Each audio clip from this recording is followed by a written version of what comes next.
안녕하세요. 한참을 우울의 문턱에 서 있다가 지금은 생각을 고쳐먹고 정말 행복하게 살아가고 있는 30대 중반 여성이에요. 넉넉하지 않는 집에 장녀로 태어났다는 것이 늘 저를 괴롭혔어요. 머리로는 내가 이 집을 꼭 일으켜 세우리라 라는 생각과 마음으로는 나도 남들처럼 그냥 부모님께서 다 지원해 주시고 공부만 하고 싶다는 생각이 늘 충돌하며 힘든 나날을 보냈어요. 불행이 계속 겹쳐온다는 말이 증명하듯 저희 부모님은 어렸을 적 일찍 사고로 돌아가셨습니다. 그쯤이 제가 중학교 때일 거예요. 그때도 그놈의 책임감이 뭔지 하나뿐인 동생에게 아낌없이 베풀어주고 싶었고 전 고등학교를 졸업하자마자 은행에 취직을 하였어요. 그리고 그때부터 동생의 뒷바라지를 시작했습니다. 저랑 나이 차이가 꽤 나는 동생이었기 때문에 동생은 제가 번 돈으로 학비 걱정 없이 학교를 다닐 수 있게 되었어요. 전 대학은 가지 못했지만 동생만은 저와 같은 길을 걷지 않길 바랬거든요. 용돈이라든지 공부하고 싶은 거 있으면 언제든지 언니한테 얘기해. 알겠지? 괜히 아르바이트 한다고 시간 낭비하지 말고. 그래도 우리 집 형편에 어떻게 내가 마음 놓고 공부만 해. 언니 힘들게 하는 거 뻔히 아는데 용돈이라도 벌어 써야지. 언니가 준다니까. 남들 다 가는 대학 너도 가야지. 넌 하고 싶은 거 하면서 살아. 그래야 언니가 이렇게 너한테 투자하는 게 아깝지가 않지. 너만은 돈 걱정 안 해도 되니까 돈 필요하면 항상 연락하고 추가적으로 공부할 거 있으면 언제든 얘기해. 내가 언니 은혜를 어떻게 다 갚을 수 있을까? 정말 고마워, 언니. 언니도 힘들 텐데 나까지 보살펴 주느라 하고 싶은 것도 못하고 너무 미안하고 고마워. 무조건 잘 되도록 노력할 거야. 그래서 언니가 나한테 아낌없이 베푼 만큼 다 갚아줄게. 동생도 마음은 편치 않았던지 기꺼이 아르바이트를 한다고 했지만 전 학창 시절에 동생이 공부만 하길 바랬어요. 이것저것 안 해본 아르바이트가 없는 저로서는 딱히 그 경험이 저에게 좋은 경험이었다고 생각하지 않았거든요. 동생을 설득시켜 공부를 하게 하고 전 제 할 일을 해 나갔습니다. 집에서는 동생을 뒷바라지하는 언니로, 밖에서는 열심히 돈을 버는 직장인으로서 말이죠. 제 나이 27 되던 해에 어느덧 동생은 고등학교를 졸업하고 한국에서 최고로 알아준다는 S대학교에 입학을 하게 되었고 그 길로 한시름 덜었다 생각했어요. 동생의 입학 통지서를 보자마자 눈물이 왈칵 쏟아져 나왔지만 애써 당연한 결과라고 동생 앞에서 으름장 놓기도 하였죠. 그리고 전 그때쯤 사랑하는 남자를 만났고 결혼을 약속하게 되었습니다. 어렵게 잘한 거 다 알아. 내가 이제 너 힘든 거 같이 덜어주고 함께 행복하게 살아보고 싶어.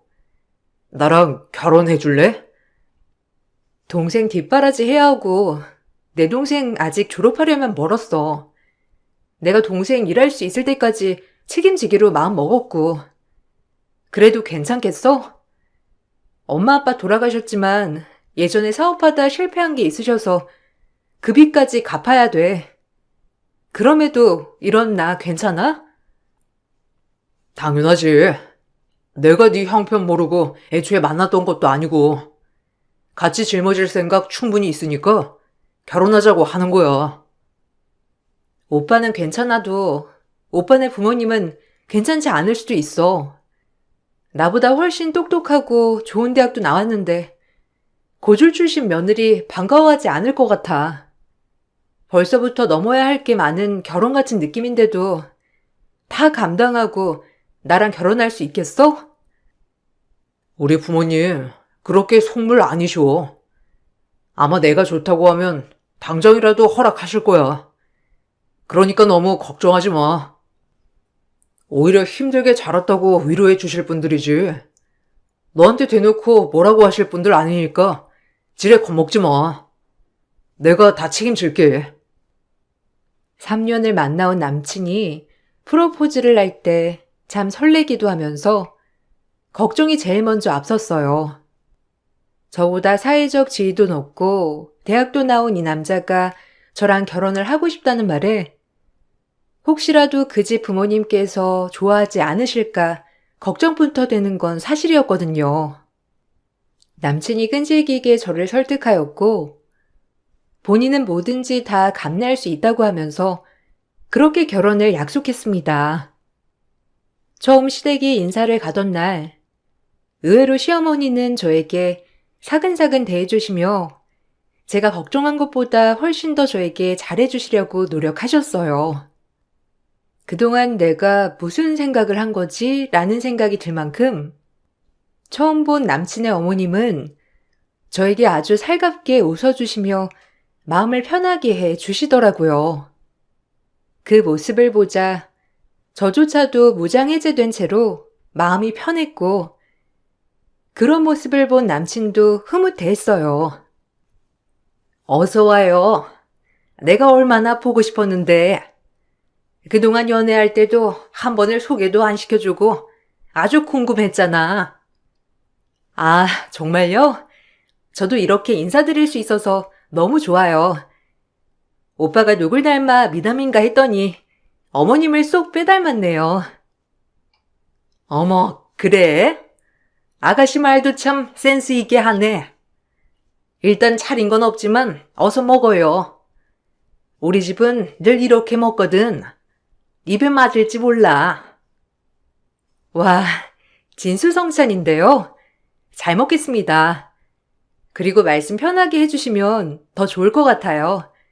그냥 편하게 대해주세요. 그럴까?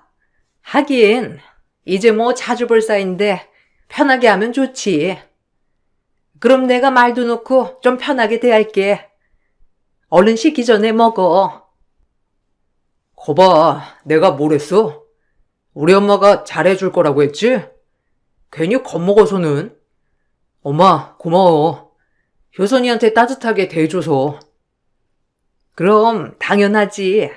우리 아들이 좋다고 데리고 온 아가씨인데 엄마가 잘 대해줘야지. 아가씨 잔뜩 먹고 이것도 먹어봐요. 걱정했던 거와는 달리 너무 잘해주셔서 오히려 기분이 좋았어요. 내가 너무 드라마를 많이 봤나? 보통 이런 경우라면 시어머니가 며느리를 못마땅해 해야 할 텐데 지극정성으로 웃어주고 잘해주시는 모습을 보니 한시름 놓았습니다. 그날 그렇게 웃으며 저녁 식사를 마쳤고 남친은 제가 너무 걱정했던 거라며 이제 우리 앞길은 탄탄대로라고 저를 안심시켜 주었어요. 저 역시도 그런 줄 알았고 산 넘어 산이라고 생각한 결혼 준비가 생각보다 쉽게 고비를 넘긴 것 같아 마음적으로 한시름 놓은 건 사실이었어요. 부모도 없는 데다 딸린 동생에 대학교 문턱도 밟아보지 못한 며느리를 누가 좋아할까 생각만 가득했지만 그건 다 생각뿐이었어요. 거봐, 내 말이 맞았지? 네가 너무 드라마를 많이 봤어. 어떤 시어머니들을 봤길래 그렇게 걱정을 한 거야? 우리 엄만 진짜 딱 사람만 놓고 보셔. 그동안 너 살아온 얘기, 그리고 네가 얼마나 열심히 했는지 말씀드리니까 오히려 안타까워 하시더라. 다행이다. 난 오빠네 집이 크게 사업도 하고 오빠도 아쉬울 거 없이 자랐으니까 혹시라도 나 같은 며느리 보고 싶어 하지 않을 줄 알았어. 그래도 오늘 어머님 뵙고 이렇게 얘기 나누니까 내가 너무 걱정만 한 것 같네. 이제 나도 한시름 놓은 것 같아. 힘든 세월 이제 다 지나가고 너 꽃길만 걸을 일 남았어. 처제도 내가 최대한 서포트 해줄 거니까 너무 그렇게 혼자 짊어지려고 하지 마. 이제 우린 가족이나 다름없는데 혼자 그렇게 짊어지는 것도 너무 힘들어 보여서 마음 아프거든. 진짜 복이 없다고 생각했는데 오빠를 만난 게 내 복인가 봐. 어떻게 이런 좋은 남자가 내 옆에 있을 수 있지? 고마워. 남친과 이런저런 얘기를 하며 기분이 참 좋았지만 단 하루도 가지 못했어요. 다음날 일을 하고 있는데 모르는 번호로 전화 한 통이 오더라고요. 전화를 받아보니 어제 저녁 저를 집으로 초대해 주신 시어머니였습니다. 어제와는 목소리가 완전 반대인 채로 점심시간에 잠깐 얼굴을 보자며 말씀을 하시더군요. 어제 너무 잘해주셨기 때문에 별일 있겠어 하는 마음으로 자리에 나갔죠. 자리에 나가보니 시어머니와 함께 어제 못 본 시누이가 같이 나와 있었고 그 모습을 보는데 보자마자 긴장이 되었어요. 워낙 표정 자체가 안 좋다 보니 무슨 얘기를 할까 걱정부터 앞서더라고요. 하지만 티 내지 않고 밝은 모습으로 인사했습니다. 어머, 어머님, 제 번호 오빠한테 물어보신 거예요? 제가 진작 알려드렸어야 했는데. 안녕하세요. 처음 뵙겠습니다. 얘긴 많이 들었고, 일단 앉아. 나보다 어리니까 말 편하게 해도 되겠지? 어차피 경준이가 내 동생이니까 말이야. 내가 어제 심장이 떨리고 아주 얼마나 참았는지. 아가씨, 그냥 대놓고 얘기할게. 우리 집에 시집 올 마음인 거야? 네? 네. 오빠랑 결혼을 약속했고 어머님만 허락해 주신다면 전 결혼하고 싶어요. 그 말씀 하시려고 오신 거예요? 눈치가 없는 건지? 설마 우리 집에서 아가씨 같은 사람 허락해 줄 거라고 생각한 건 아니지? 내가 어제 엄마한테 얘기 듣고 얼마나 놀라는 줄 알아? 상고 출신의 은행원? 우리 집에 가당키나 하냐고. 뭐 일단은 경준이가 그렇게 좋다니까 엄마가 어쩔 수 없이 아가씨 초대까지 한 모양인데 그냥 우리 의사 정확히 전달하려고 나왔어. 이거 예단 목록이거든? 이거 못 해올 거라면 결혼 생각 마. 기울어도 한참 기운 것도 모자라서 딸린 동생 뒷바라지까지 해야 하고 염치도 없지. 아휴, 못 살아. 내가 우리 아들을 어떻게 키웠는데 이런 며느리 어쩌고 그렇게 지극정성으로 키운 줄 알아? 이 말 하려고 나온 거니까 그거 목록 보고 결정해서 알려줘. 이 말씀 하시려고 오신 거군요. 어제 저녁에 참 좋았는데 제가 괜한 걸 기대했나 봐요. 경준 씨 앞에서는 그렇게 잘해주시더니 없을 때 이렇게 상처 주시려고 절 부르신 거죠? 잘 알겠습니다. 하실 말씀 다 하셨으면 저 먼저 일어나 볼게요. 할 말 없으시죠? 배운 게 없으니 어른이 먼저 일어나기도 전에 먼저 일어나는 꼬락서니. 하여튼 말귀는 잘 알아먹는 것 같으니 두 번 다시 보는 일 없도록 하자고. 지가 우리 집에 가당키나 해? 송충이는 솔잎을 먹으며 살아야 하는 거야. 엄마, 이제 가자. 하염없이 눈물이 쏟아져 나왔어요. 예단 목록을 보니 자그마치 2억 정도 되더라고요. 그냥 결혼을 하지 말라는 말씀이었죠. 이런 시뮬레이션은 머릿속에서 하염없이 돌렸기 때문에 마음속으로 괜찮다만 한 10번 외친 것 같아요. 그렇게 전 남친에게 이별을 통보했지만 남친은 역시나 절 놔주지 않았고 예단 목록을 보고 본인이 해주겠다며 저에게 이별의 이자도 꺼내지 말라 했어요. 엄마랑 누나한테 단단히 일러뒀어. 그러니까 헤어지자는 소리 하지 마. 나 장난으로 결혼하자고 한 거 아니고 그 예단 내가 해줄 테니까 넌 그냥 군말 없이 나랑 결혼하면 돼. 내 인생 내가 선택하는 거고 배우자 내가 고르는 거야. 그러니까 주눅들 필요 없어. 그래도 어떻게 그래? 두 분이 그렇게 반대하는데, 반대하는 결혼 할 자신 없어. 그리고 어찌 보면 당연한 일이었고, 나 때문에 동생까지 모렴치한 인간으로 만들고 싶지 않아. 어머님이 얼마나 내 동생 이해 못 하시겠어? 자신 없어. 정말 미안해. 내가 괜찮다니까? 그리고 처제 생각 당연히 했어. 엄마가 지금은 받아들이지 못하겠지만 서서히 마음의 문을 여실 거야. 그렇게 모진 분 아니야. 엄마도 어렸을 때 어렵게 자라서 아마 시간이 지나면 너한테 더 공감하고 잘해주시려고 노력할 거야. 지레 겁먹는 저를 남친은 달래주었고, 결국 남친이 밀어붙인 결과 결혼을 진행할 수 있었어요.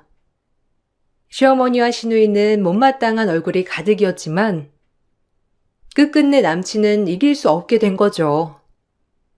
그리고 상견례 날 제 동생에게 정말 무례하게 구는 시누이와 시어머니를 보니 화가 머리끝까지 났습니다.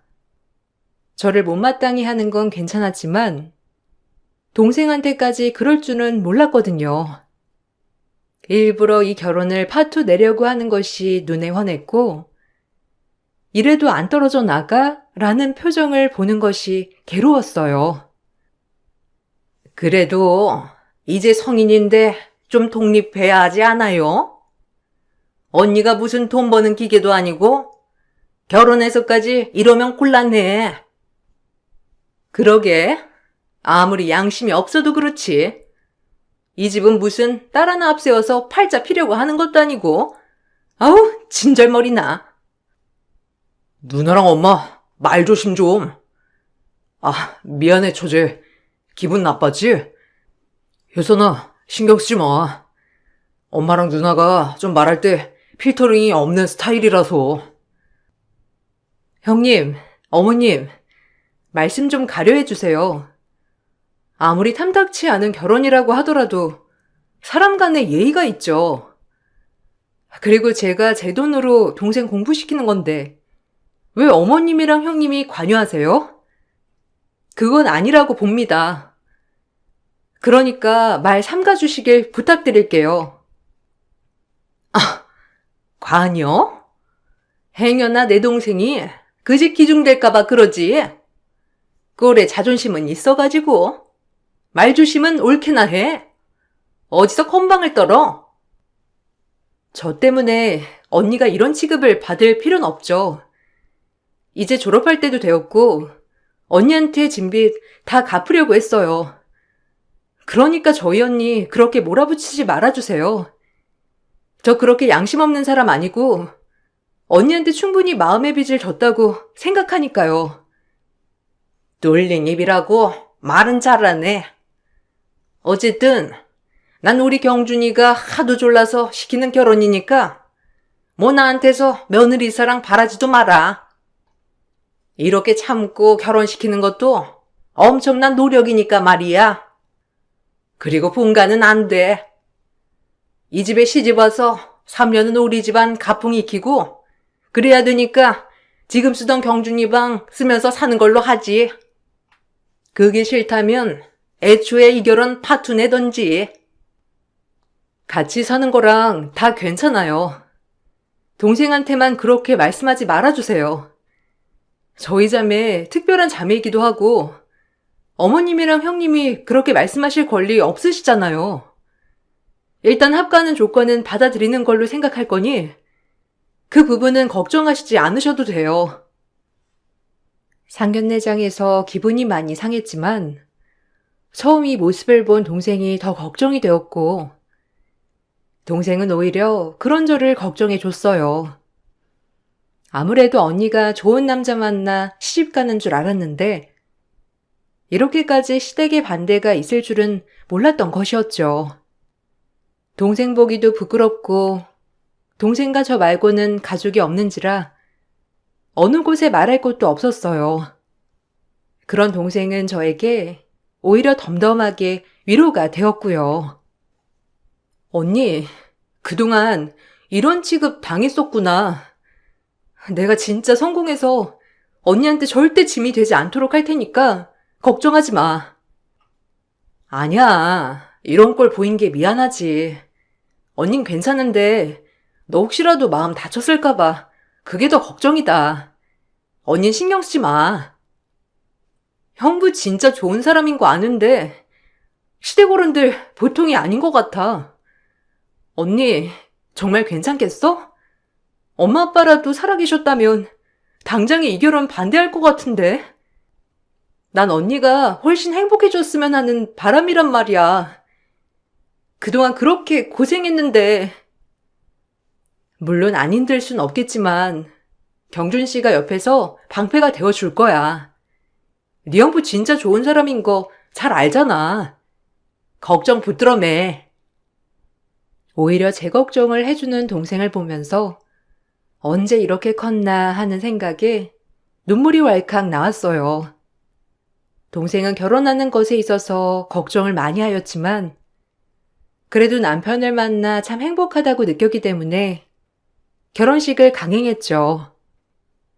그래도 남에게 싫은 소리 한 번 안 하고 늘 피해를 끼치기보다는 도움을 줬다고 생각했던지라 결혼을 한다고 하니 주변에서 이것저것 선물도 많이 들어오게 되었고 은행에서도 많은 축하를 받게 되었어요. 제 인생에 이런 일이 있나 싶을 정도로 결혼 준비 기간 내내 행복했습니다. 그리고 그 선물들은 자연스레 저희 시댁에 꾸린 신혼집으로 갖다 놓게 되었어요. 워낙 선물도 많이 받았던 터라 결혼하고 천천히 뜯어보아야겠다 생각을 하였죠. 그렇게 가지 않을 것 같던 시간이 가고 결혼식을 올리게 되었고 혼주석이 텅텅 빈 것이 마음이 아팠지만 그래도 돌아가신 엄마 아빠에게 한 점 부끄럼 없이 살았다고 자부할 수 있어서 기분은 묘하게 좋았습니다. 언니, 신혼여행 잘 다녀오고 나 언니 신혼여행 다녀오고 나면 진짜 좋은 소식 있는데 그때 얘기해 줄게. 형부, 우리 언니 잘 부탁해요. 맛있는 거 잔뜩 먹고 사진도 많이 찍어 와야 해. 알겠지? 조심히 다녀와. 형부랑 싸우지 말고 실컷 놀다 와. 당연하지, 처제. 언니는 나한테 맡기고 처제도 잘 지내고 있어. 신혼여행 갔다 와서 보자고. 그럼 갔다 올게. 동생의 배웅을 받으며 신혼여행을 가게 되었고 신혼여행 내내 얼마나 행복했는지 살도 포동포동하게 올랐어요. 5박 7일이 어떻게 간지도 모른 채 손살같이 시간이 갔고 저희는 아쉬움을 뒤로한 채 한국으로 귀국을 하게 되었는데 친정이 없던 터라 바로 시댁으로 향했습니다. 친정은 없지만 그래도 이바지 음식 이것저것을 해서 시댁으로 복귀를 했는데 시어머니는 그런 저희를 쳐다도 보지 않으시더니 현관 앞에 서서 얼굴도 보지 않은 채 왔냐는 말만 하셨고 시누이는 그 옆에서 비아냥대듯 웃고 있었어요. 왔냐? 아니 뭘 그렇게 바리바리 가져왔어? 어차피 우리 집에 줘도 안 먹을 거를.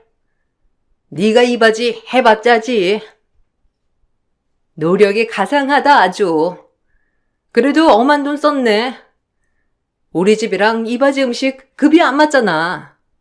어디서 이런 걸 먹으라고? 그지도 아니고 본가 없이 자라서 그런가? 참 제대로 돈 쓸 줄 모른단 말이야.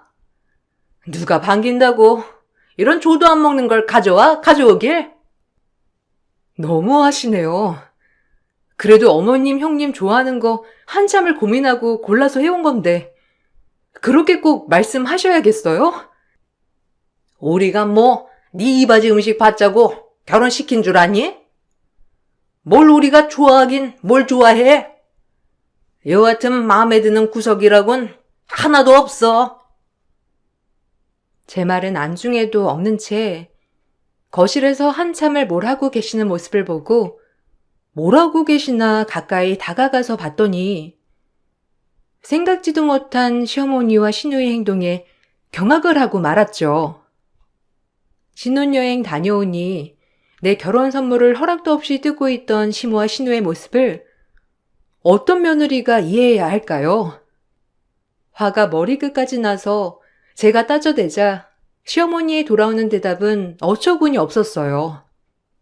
당연하게 선물을 뜯어보면서 제 사생활 침해를 한 것도 모자라서 시어머니와 시누이는 오히려 당당하게 말했거든요.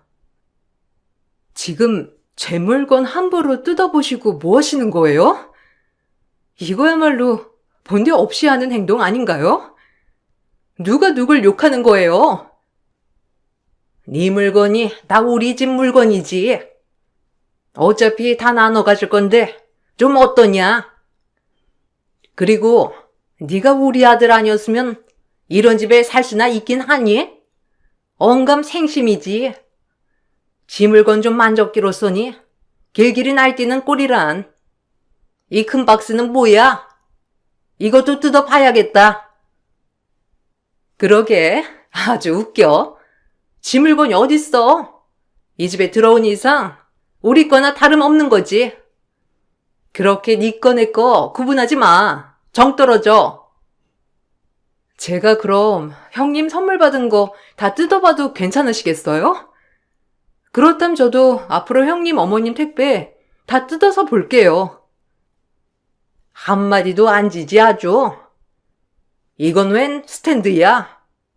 다 쓸데없는 선물만 받아가지고 이건 좀 쓸만하겠네. 이거나 뜯어봐야지.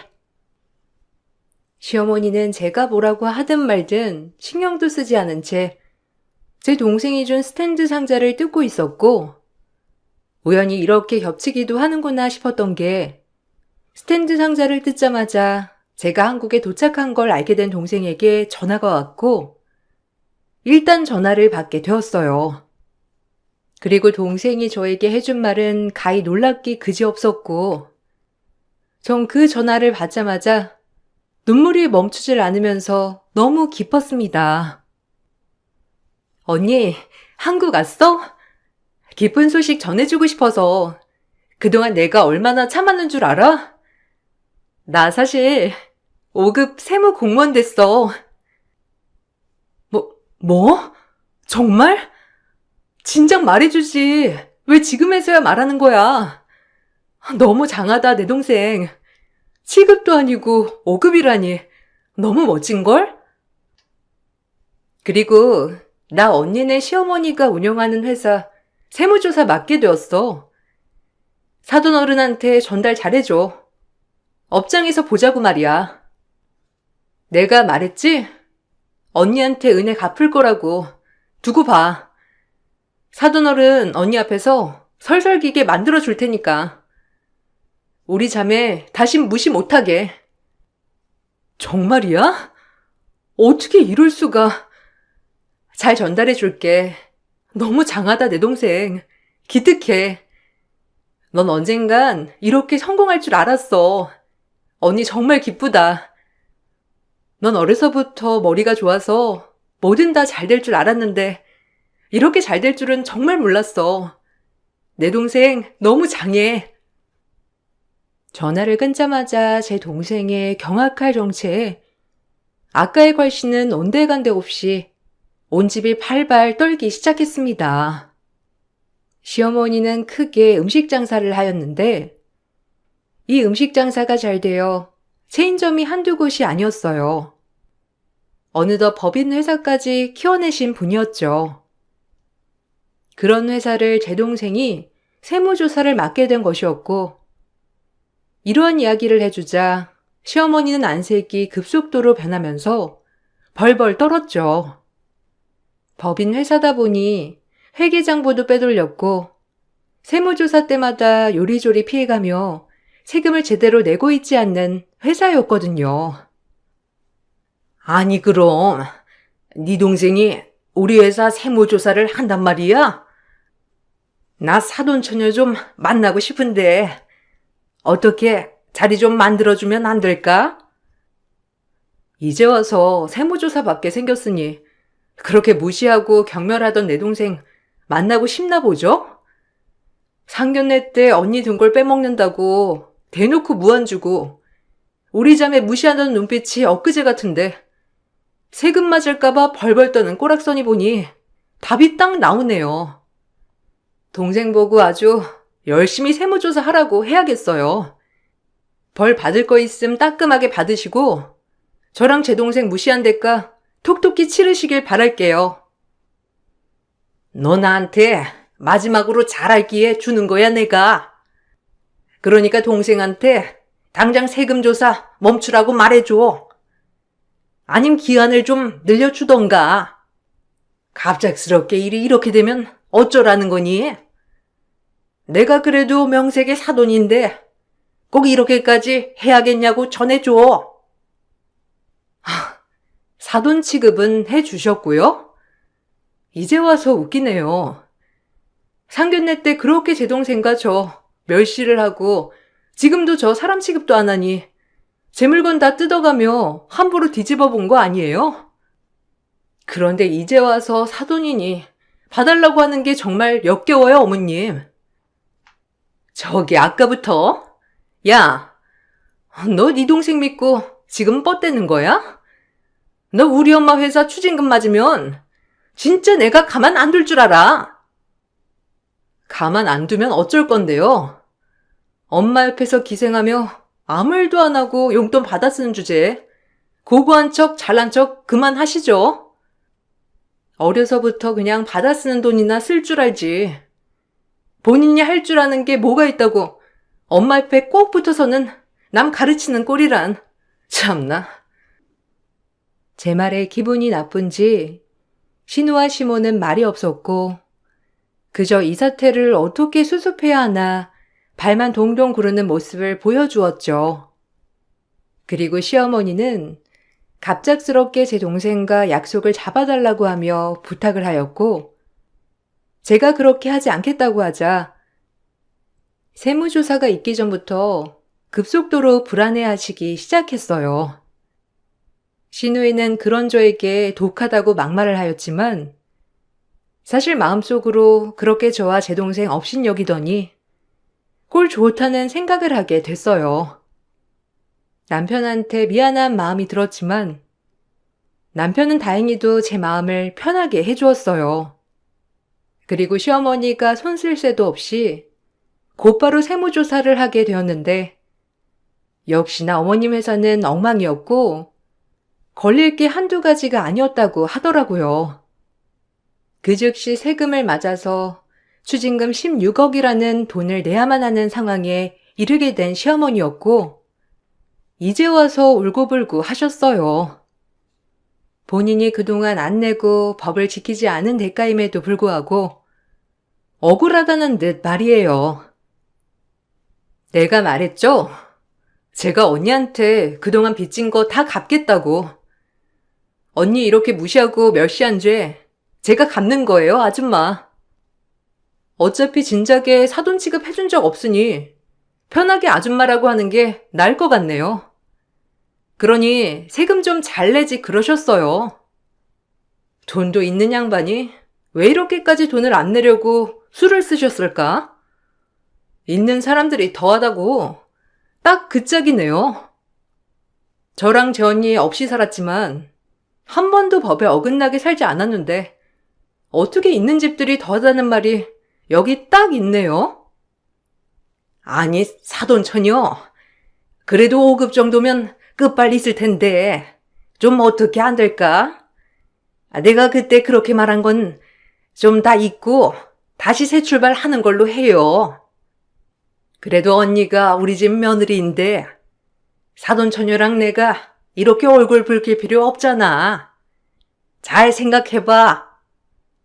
뭐 좀 마음에 들지 않으면 갖고 싶은 거라든지 사고 싶은 거 말해주면 내가 대령할게. 그러니까 어떻게 좀 백 좀 써서 안 될까나? 지금 저 회유하시는 거죠? 이것 또한 법에 걸리는 거 모르세요?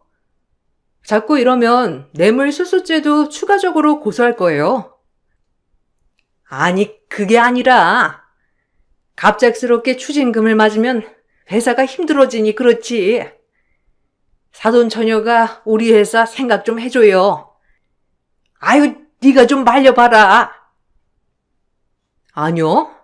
전 제 동생 일 존중할 거고, 어머님이 일로 저에게 뭐 대가품을 하신다거나 하신다면, 경준 씨랑 분가하면 그만이에요. 경준 씨랑 다 얘기된 상황이고, 어머님 잘못된 점이 있으면 벌금 다 무셔야 하는 거고, 경준 씨도 지금 그 상황을 바라고 있어요. 뭐야? 우리 경준이가 그렇게 말한단 말이야? 우리 아들이 그럴 리가 없잖아. 생각해봐라. 이 회사 누구한테 내가 물려주겠니? 그렇게 더럽게 자금 조작된 회사 조도 안 받으니 세금이나 제때 내세요. 똑같은 말 반복하게 하지 마시고요. 제 말에 할 말이 없는 시어머니였고 결국엔 추징금을 물게 되었어요. 추징금을 물면서 저희 자매를 얼마나 들들 볶던지 귀에 딱지가 않겠더라고요. 다행히도 남편은 시어머니에게 휘둘리지 않고 오히려 줏대를 지켜주며 저에게 조금이라도 대가품을 한다면 절연을 할 거라고 엄포를 놓았고 시댁에서 신혼생활을 하자마자 시어머니와의 관계로 인해 분가를 하게 되었습니다. 막상 분가를 하고 남편과 사니 행복이 따로 없었죠. 저희 시어머니 회사가 한번 이렇게 추징금을 물게 되니 지속적으로 관찰 대상이 되었고 제 동생이 세무 공무원을 하는 이상 시어머니는 옴짝달싹 못한 채 세금을 잘 내어야만 했어요. 오히려 저를 건드렸다가 제 동생 심기를 건드릴까 일부러 말을 많이 안 하시는 것 같기도 하더라고요. 제 동생이 저에게 은혜를 갚는다고 누누이 입에 달고 살았는데 이렇게 저의 신혼생활을 편하게 해줄 줄은 꿈에도 몰랐어요. 그래도 동생은 아직도 얘기를 한답니다. 언니, 이거 말고도 내가 언니한테 갚아야 할 빚이 정말 많아. 엄마 아빠 돌아가시고 진짜 한결같이 내 뒷바라지 하느라 고생한 울 언니. 내가 무슨 일이 있어도 언니한테 받은 은혜 더 갚으며 살아갈 거니까 기대해. 언니 아니었음 나 이렇게 되지도 않았어. 뭘 은혜야. 당연한 거지. 그래도 너 덕분에 언니 결혼 생활 참 편해졌다. 너무 고마워. 시어머니랑 시누이가 혹시나 너한테 내가 말이라도 잘못할까봐 얼마나 벌벌 떨어대는데. 이제야 숨 좀 쉬겠다니까. 고마워 정말. 내 동생 기특하고 또 기특해. 언제든 얘기해.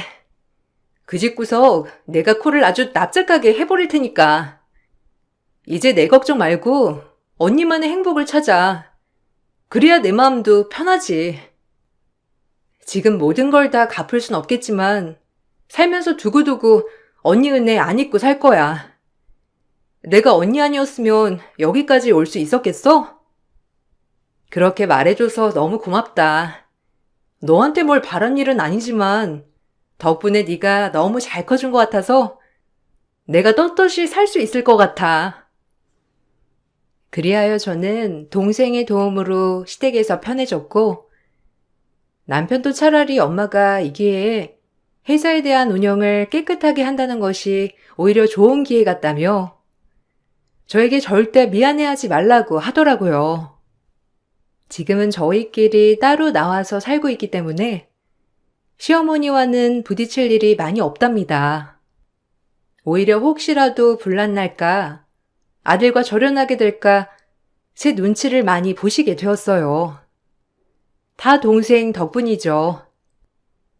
결혼하기 전 저에게 막말을 한 것과 제 동생에게 모멸감을 준 것이 잊혀지진 않지만 그래도 지금 남편과 이렇게 행복하게 살 수 있음에 정말 좋은 것 같아요. 제 과거가 많이 힘들고 고단하다고만 생각했는데 이제야 보상받는 느낌이 들고 내 인생 항상 요즘만 같았으면 좋겠다라고 종종 생각한답니다. 이 행복을 유지하려면 저 역시도 나태해지지 않고 노력을 해야 되겠다고 많이도 생각하지만 지금은 아무 생각 없이 그저 이 행복만을 누리고 싶다는 생각을 많이 하게 되는 날인 것 같아요. 지나고 보면 참 그런 세월 내가 어떻게 버텼지라고 생각이 들지만 그래도 제 옆에 동생이라는 가족, 사랑하는 남편이 있어서 가능했던 시간 같아요. 여러분들도 힘드시더라도 언젠간 좋은 날이 올 거라는 기대감을 가지고 지내시길 바랄게요. 제 글 읽어주셔서 감사합니다. 안녕하세요. 저는 경기도 일산에 살고 있는 50대 여자입니다. 살다 보니 제가 사연을 신청하는 날도 오네요. 너무 오래된 일이라 자세하게 모든 걸 기억할 수는 없지만 그래도 제가 겪었던 일들을 여러분들께 최대한 전달해 드릴 수 있게 30년 전의 기억을 다시 떠올려 보도록 하겠습니다. 그때 당시 전 남편과 연애를 하다가 결혼도 하기 전에 애가 덜컥 생겼어요. 너무 갑작스럽게 찾아와서 많이 놀랐었고 두려웠는데 그런 저를 안심시켜줬던 전 남편은 저를 데리고 무작정 자기 부모님 댁으로 찾아갔어요. 준비가 되어 있지 않은 상태였지만 뱃속의 아이를 책임지기 위해서는 당연한 결정이었고 처음으로 인사를 드리러 갔을 때 임신했다는 사실을 알게 된 시부모님은 경악을 했었습니다. 하지만 눈앞의 현실을 반대할 수 없는 상황에서 남편도 저와의 결혼을 바라왔었기 때문에 시부모님은 결혼을 허락해 주셨어요. 그렇게 저는 젊은 나이에 남편과 함께 결혼 생활을 유지하며 살아왔었습니다. 시모는 결혼을 허락했지만 그동안 생각해오던 며느리가 아니라서 그런지 저를 마음에 들어하지 않았어요. 시모의 행동에서 많은 걸 느낄 수 있었지만 제가 며느리로서 노력하는 모습을 보인다면 시모도 저를 인정하고 한 가족으로 받아주실 줄 알았지만 전혀 그렇지 않았습니다. 시모는 오히려 임신한 저를 멸시했어요. 제가 이런 부분에서 힘들어하고 있자 남편이 중간에서 최대한 좋게 풀어보려 노력했지만 시모의 마음은 열리지 않았습니다. 오히려 제 편을 들어준다는 것 때문에 상황만 악화시켰어요. 임신해서 배는 불러오고 있는데 시모의 행동은 점점 더 거침없었고 결국 견디기 힘들었던 저는 처음으로 불만을 털어놓았습니다. 결혼을 허락하신 건 저를 며느리로 받아주신다는 거 아니었어요? 제가 홀몸도 아닌데 계속 이런 식으로 저를 함부로 대하시면 어머님 댁에 더 이상 오기 힘들어요. 누가 너보고 오라고 그랬어? 나는 내 아들만 있으면 되지. 너는 필요 없다. 내가 생각한 며느리는 어느 정도 체력이 있는 집안에 좋은 직업을 가진 그런 며느리를 원했던 거지. 너처럼 별 볼 일 없는 여자를 내 며느리로 받아들이고 싶지 않았었다. 네가 임신했으니까 봐주고 있는 거지. 임신 안 했으면 당장 머리채 잡아 내쫓았어. 별것도 없는 집안이 감히 내 아들을 넘봐? 너 솔직하게 말해봐라. 내 아들이 너랑 잠깐 만나고 헤어질 것 같으니까 일부러 임신한 거지? 생각하는 거 자체가 싸구려인데 내가 널 좋아하겠니? 여자가 몸이나 함부로 놀리고 결혼도 하기 전에 임신부터 했다는 게 얼마나 부끄러운 일인지 알아? 어머님, 저도 임신했다는 이유로 어쩔 수 없이 억지로 하는 것 같은 결혼을 원했던 건 아니었어요. 정식으로 인사드리고 제대로 된 절차 밟아 어머님께 인사드리고 싶었는데 이 사람이 갑자기 다가오는 바람에 저도 난감했지만 제가 사랑하는 사람이라 어쩔 수 없었다고요. 저만 잘못이 있는 것도 아니잖아요. 네가 무조건 잘못했다. 혼인 전에 임신은 무조건 안 되는 거였어. 너 때문에 내 아들 인생의 앞날이 무너졌는데 내 속이 얼마나 타들어가는지 아니?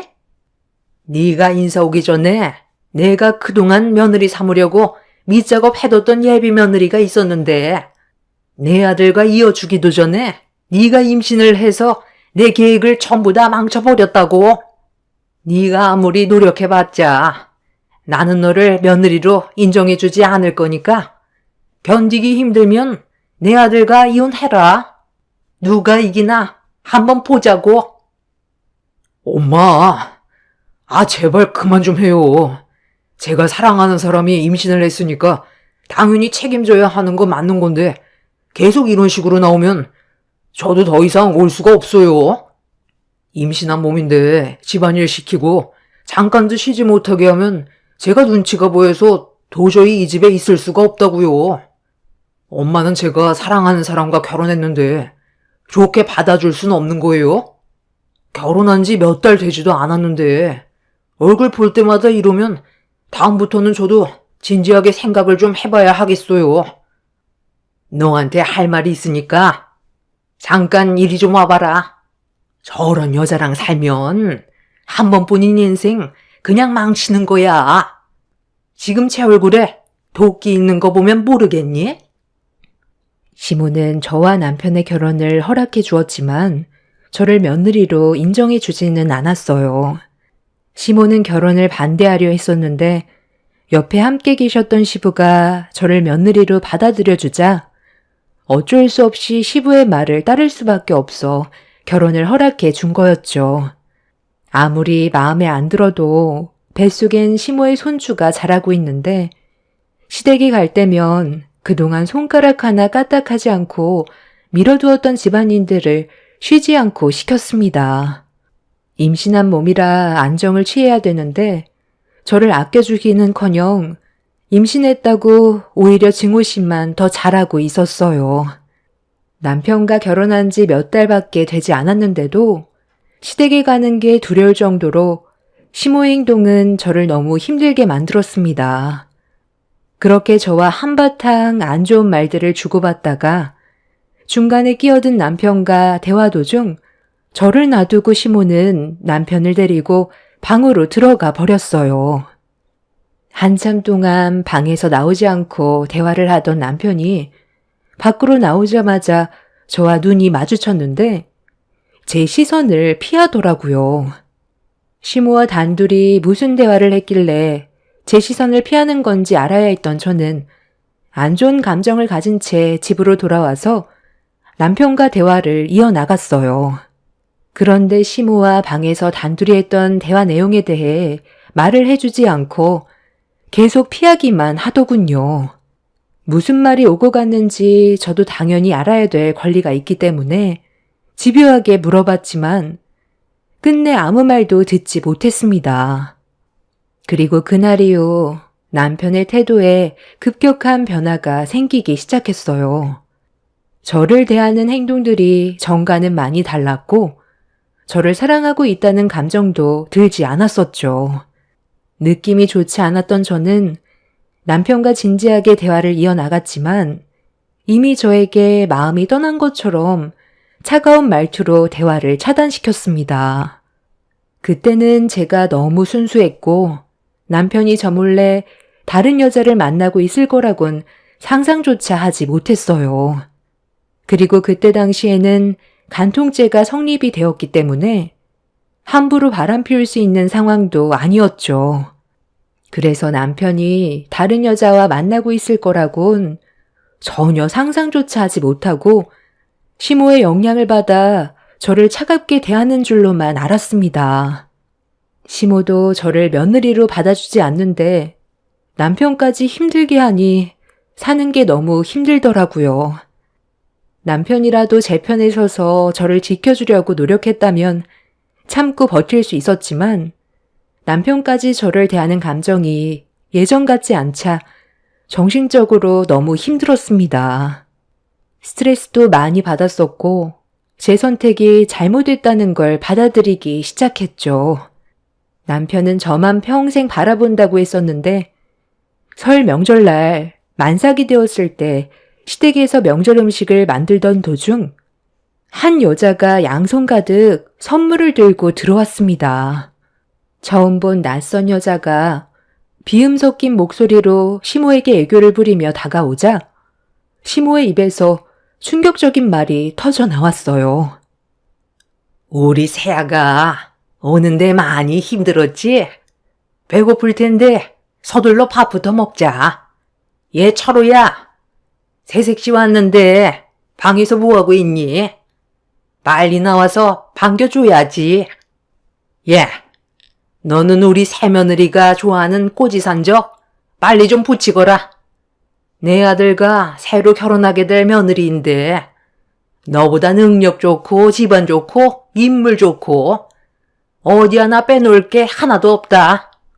네가 임신했다고 해서 내가 그냥 두 눈 뜨고 보고만 있을 줄 알았어? 나는 내가 원하는 며느리를 데리고 살기로 결정했다. 뭐라고요? 이게 지금 뭐 하는 짓이에요? 제가 이 사람과 결혼까지 했고 법적으로 부부로 인정받았는데 어떻게 이런 짓을 할 수가 있어요? 저는 지금 곧 출산을 앞두고 있다고요. 이게 어떻게 된 거야? 당신 입으로 말해봐. 어머님 혼자 이런 결정을 내린 건 아닐 거 아니야. 당신도 이미 알고 있던 사실이었어? 나를 버리고 저 여자랑 결혼하기로 결정을 내린 거냐고. 왜 말을 못해? 오늘도 나한테 한마디도 하지 않더니 이런 문제로 내 얼굴을 쳐다보지 않았던 거야? 나는 그래도 며느리로서 할도리는 하려고 만삭인데도 명절 음식 힘들게 만들면서 좋은 관계 유지해보려고 노력했었는데 당신은 나 말고 다른 여자와 만나고 있었어? 너를 우리 집안의 며느리로 들이기 싫어서 내가 그동안 밑작업 해뒀던 새며느리를 내 아들한테 소개해줬는데 사진을 보자마자 첫눈에 반했다더라. 이래서 사람 일은 한 치 앞도 모른다는 거야.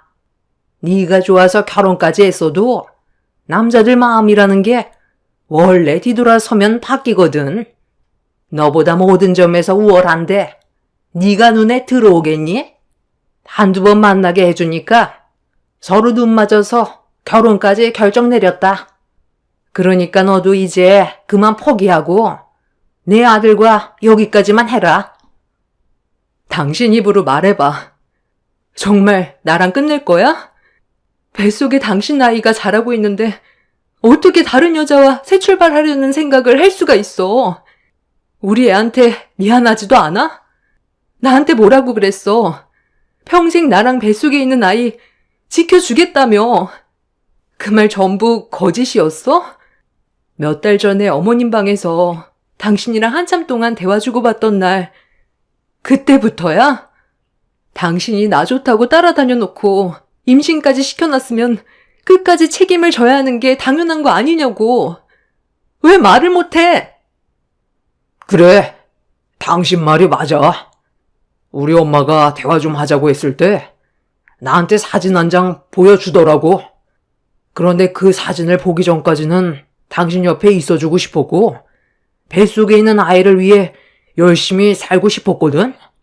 그런데 엄마가 보여준 사진을 보자마자 나에게 새 출발할 수 있는 기회일지도 모른다는 생각이 들더라고. 우리 엄마 집에 올 때마다 얼굴 붉히는 모습 봐야 하고 우리 엄마가 당신 때문에 힘들어하는데 그 꼴을 평생 동안 보면서 살아야 한다고 생각하니까 자신이 없었어. 모든 걸 놓치고 싶지 않았는데 당신 편만 계속 들다가는 나를 낳아주신 엄마와 정말 연을 끊게 될지도 모른다는 안 좋은 상황들이 눈앞에 보이니까 자신이 없었다고. 나는 두 마리 토끼를 잡고 싶지. 한쪽으로만 치우쳐서 불안정한 삶을 살고 싶지 않아. 그래서 엄마의 부탁으로 만남을 가지게 됐는데 나와 너무 잘 맞더라고. 천생연분이라는 게 있다는 걸 그때 알 수 있었고 몇 번 더 만나면서 내 마음에 확신이 들더라. 당신과 불행한 삶을 사는 것보단 차라리 한 번 힘들어도 눈 딱 감고 내가 원하는 삶을 살기로 결정했어. 이게 내가 내린 선택이야. 이렇게 해야 당신이 나를 도와줄 것 같아서 수키 씨를 집으로 오라고 한 거야. 아, 그리고 쓸데없는 문제 일으키려 하지 말고 그냥 조용히 내 아들과 이혼 절차 밟아라. 내 말 무슨 뜻인지 알지? 괜히 간통죄로 고소한다고 시간 낭비하지 말라는 거야. 내가 나이가 몇인데 그런 거 하나 철저하게 준비하지 못할 것 같니? 경찰서 가서 내 아들과의 관계를 백날 떠들어봤자 네가 증명할 수 있는 게 뭐가 있니? 현장을 덮친 것도 아닌데 증거가 없잖아. 내가 왜 너한테 새며느리의 얼굴을 보여준 줄 아니? 이거 받고 조용히 사라지라는 거야. 네가 아무리 발버둥 쳐봤자 간통죄로 처벌을 할 수가 없다. 내 아들과 새며느리가 서로 결합한 현장을 덮쳐야 하는데 그게 말처럼 쉬운 일도 아니잖니? 이미 내가 다 알아봤다. 자, 여기 이거 받아라. 쓸데없이 일을 복잡하게 만들지 말라고 주는 위자료니까 이거 받고 다시는 내 앞에 나타나지 말거라. 저보고 지금 이깟 돈 받고 사라지라는 거예요? 제가 그렇게 순순히 이혼해 줄 것 같아요? 저는 끝까지 이혼 서류에 도장 찍지 않을 거예요. 저와 뱃속에 있는 제 아이가 받은 상처가 얼마나 큰데 이깟 돈으로 저를 내보낼 수 있을 거라고 생각해요? 그쪽도 참 할 짓 없나 보네. 생긴 건 멀쩡한데 남의 가정을 깨서 들어오고 싶었나 봐? 널린 게 남자인데 이런 쓰레기 같은 집안과 살림을 차리려 한다는 게 이해할 수가 없네. 임신한 나도 이렇게 버려지는데 그쪽은 나처럼 안 버려질 줄 알아? 결국 그쪽도 똑같이 당하게 될 거라고. 내 눈에 흙이 들어와도 절대 이혼 안 해줄 거고 평생 당신들 괴롭히면서 살 거야. 순간적으로 급격하게 올라온 스트레스 때문이었는지 예정일이 일주일 정도 남아 있었는데 갑자기 진통이 오기 시작했어요. 그리고 동시에 양수까지 터지는 돌발 상황이 오게 되었죠. 진통 때문에 고통스러워 뒹굴고 있는데 그런 저를 바라보던 시모는 쓸데없이 연기하지 말라면서 양수가 터진 제 팔을 끌고 주방으로 데려갔어요. 이혼을 안 해줄 생각이면 주방에서 일이나 하라며 상간녀가 좋아하는 꼬지 산적이나 만들라고 배를 움켜쥐고 있는 저를 주방으로 밀어 넣었습니다. 갑작스럽게 찾아온 진통 때문에 움직이지 못하고 있자 시모는 그런 저를 보면서 휴하지 말라며 온몸이 경질될 만큼 차가운 얼음물을 저에게 사정없이 쏟아 부었습니다. 너무 놀라 비명을 지르며 괴로워하고 있는데 시모는 뱃속에 있는 제 아이도 저를 닮아 쇼 잘하겠다면서 힘들어하는 저에게 막말을 퍼부었어요. 그리고 그런 저를 바라보고 있던 남편은 보란 듯 옆에 있던 상간녀의 손을 잡아 보였습니다. 뱃속에 자기 핏줄인 아이가 있는데 다른 여자에게 마음이 뺏겨 진통을 겪고 있는 저를 도와주지 않고 있는 남편이 인간 같지 않았어요. 시모는 저에게 계속해서 얼음물을 머리 위로 쏟아 부었고 정신이 혼미해질 정도로 힘들어지자 저도 모르게 살려달라는 말이 입 밖으로 나왔어요. 시모는 제가 애원을 하자 남편한테 준비되어 있는 서류를 가지고 오라고 시켰습니다. 시모는 남편이 건넨 서류를 받아 쓰러져 있는 제 앞에 던졌습니다. 정신이 희미해져 가는 상태에서 눈앞에 보이는 서류를 힘겹게 바라봤는데 그건 남편과 제가 법적으로 더 이상 부부관계를 원치 않는다는 이혼 서류였습니다. 시모는 뱃속에 있는 아이를 살리고 싶으면 이혼 서류에 도장을 찍으라면서 제 앞에 인주를 밀어주었고 저는 일단 뱃속에 있는 아이부터 살리고 보자는 마음으로 피눈물을 흘리면서 이혼 서류에 지장을 찍게 되었습니다. 그렇게 엄청난 정신적 충격과 진통으로 인해 그 자리에서 정신을 잃었고 눈을 떴을 땐 이미 저는 병원에 있었어요. 저희 부모님은 눈물을 흘리고 계셨는데 제가 정신을 차린 모습을 보곤 아이 걱정부터 할까봐 수술로 뱃속에 있는 아이를 꺼냈다면서 무사하다는 말을 하셨습니다. 부모님도 어느 정도 상황을 알고 계신 듯 얼굴 표정이 많이 어두웠어요. 엄마는 제가 정신을 잃었을 때 한바탕 남편 뺨을 올리고 시댁을 뒤집어 놨다면서 다른 거 생각하지 말고 태어난 아이만 생각하라며 오열을 했습니다. 제가 정신을 잃고 있는 동안 시모가 엄마한테 위자료를 건네주었고 이혼 서류에 도장까지 찍었다면서 시댁에 있었던 일들에 대해 설명을 해준 것 같아 보였어요. 저희 부모님도 화가 머리끝까지 끌어올랐지만 저희 집안이 변호사를 선임해서 시댁을 상대로 고소할 만큼의 재정적 여유가 없었기 때문에 눈물을 머금고 현실을 받아들일 수밖에 없었습니다. 남편과 상간녀를 상대로 간통죄로 처벌을 하고 싶어도 증거물 하나 없었기 때문에 저희가 할 수 있는 건 역부족이었어요. 눈앞에 펼쳐진 현실이 너무 괴롭고 힘들었는데 세상 밖으로 나온 아이를 보게 되니 차라리 잘 됐다 싶더군요. 그런 쓰레기 같은 집안에서 아이를 키우며 사는 것보다 차라리 이혼하고 각자 갈 길 가는 게 오히려 아이한테도 좋을 것 같아 저는 그렇게 남편과 이혼을 진행하게 되었습니다. 저와 같은 연배이신 분들은 간통죄에 대해 어느 정도 아실 텐데요. 현장을 직접 잡는 게 쉬운 문제도 아니었을 뿐더러 카메라를 들고 쳐들어가서 모든 장면을 증거물로 남겨놔야 하는데 그게 쉬운 문제는 아니었고 그때 당시 간통죄는 무조건 2년 이하의 징역을 받기 때문에 남편은 저와 이혼하기 전까지 몸을 사렸습니다. 제가 할 수 있는 건 그 인간이 상간녀와 바람 피웠다는 걸 입증해서 위자료를 받아내야 있었는데 그게 말처럼 쉬운 문제는 아니었어요. 이제 막 태어난 아이를 키워야 하는데 남편이 상간녀와 간통죄를 저지르는 현장을 잡기 위해 쫓아다닐 수도 없는 노릇이었습니다. 그 인간들 때문에 제 시간을 버리는 것보다 차라리 아이 키우는데 집중하는 게 좋을 것 같아 저는 몸이 회복이 된 후로 시댁에 찾아가 보란듯이 주방에 있던 시모와 상간녀에게 재래식 화장실에서 본 똥물을 냅다 뿌렸어요. 법적으로 처리할 수 없다면 이렇게라도 대갚아줘야 속이 후련할 것 같았거든요. 그렇게 저는 진작에 시모에게 받았던 위자료 1,000만 원으로 마무리 지었습니다. 시모도 제가 귀찮게 물고 늘어지는 걸 원치 않았는지 더 이상 연락도 없더군요.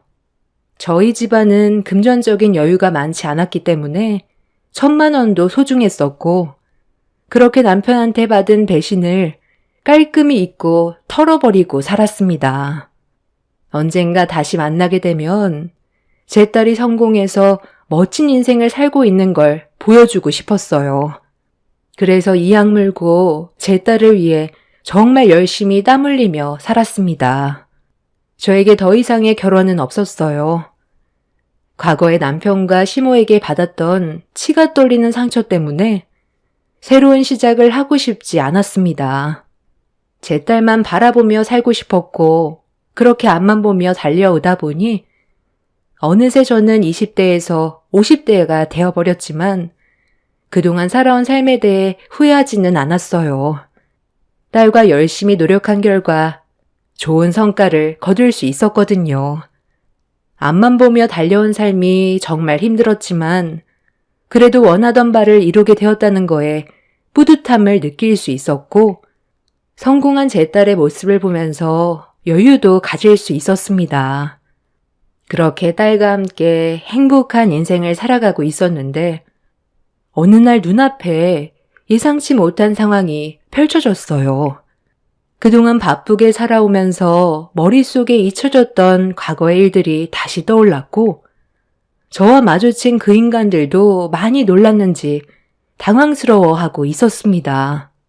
그런데 상황이 예전과는 많이 달라져 있더군요. 당신 맞지?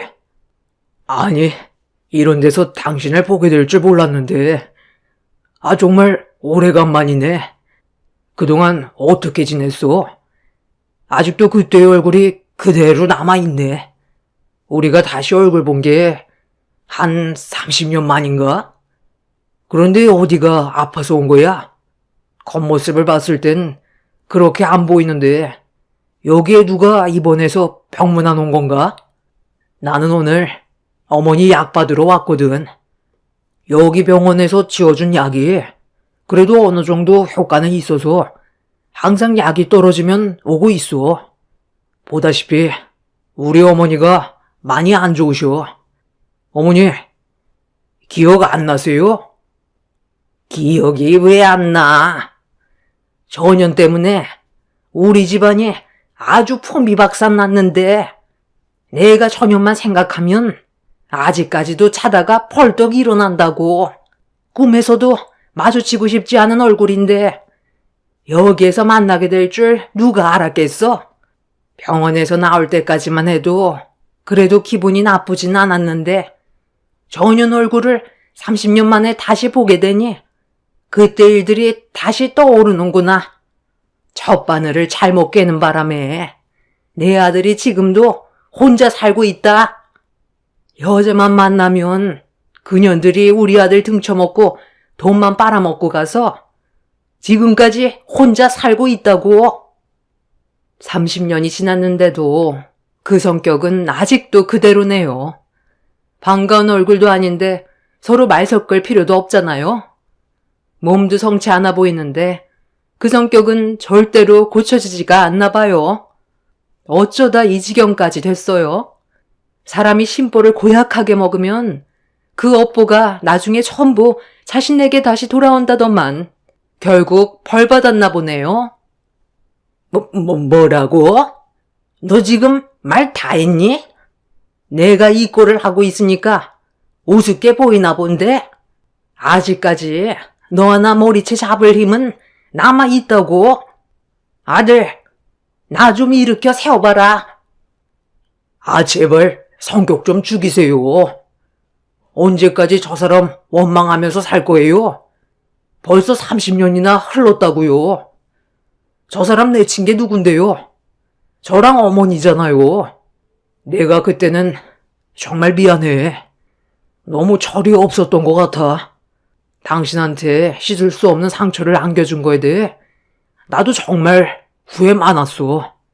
당신 내쳤을 때 옆에 있었던 그 여자는 나랑 결혼할 줄 알았는데 마음이 싹 바뀌어선 더 능력 있는 남자가 접근했다고 나를 버리더라고.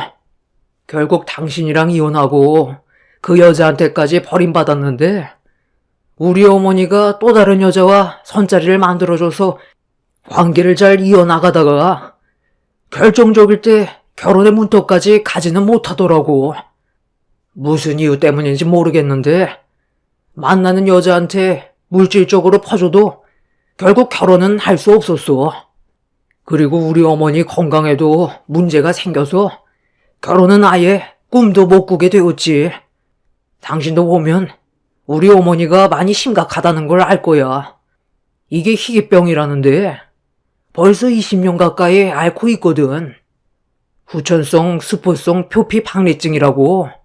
온몸에 물집이 잡혀서 피부가 벗겨지고 완치가 불가능한 병이래. 처음에는 손이나 발에 조금씩 물집이 잡히던 게 어느 순간부터 온몸 전체로 올라오길래 단순히 넘길 문제가 아닌 것 같아 큰 병원을 찾아갔는데 희귀병 진단을 받게 된 거야. 그리고 지금까지 물집이 터지고 피부가 벗겨졌다가 다시 아물고를 반복하고 있어. 요즘에는 어머니의 건강이 많이 약해지면서 좀처럼 회복이 되지 않고 병이 더 악화되고 있는 중이야. 이런 삶을 살고 있는데 어느 누가 나랑 결혼을 하겠어. 다 내 업보인 거지. 엄마, 오늘은 일찍 왔네요.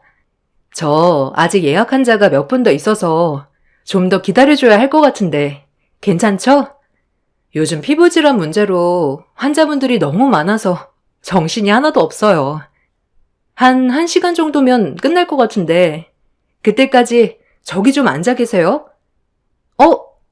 안녕하세요. 아직 안 가셨네요? 엄마랑 아는 분이셔? 아, 내 담당 환자분이시거든. 요즘 할머님이 건강이 많이 안 좋아지셔서 약이 잘 듣지 않는다고 새롭게 처방받고 싶다고 하시길래 다시 내원하신 거거든요. 그 약 드시면 좀 더 괜찮아지실 거예요. 잠깐만. 방금 뭐라고 했어요?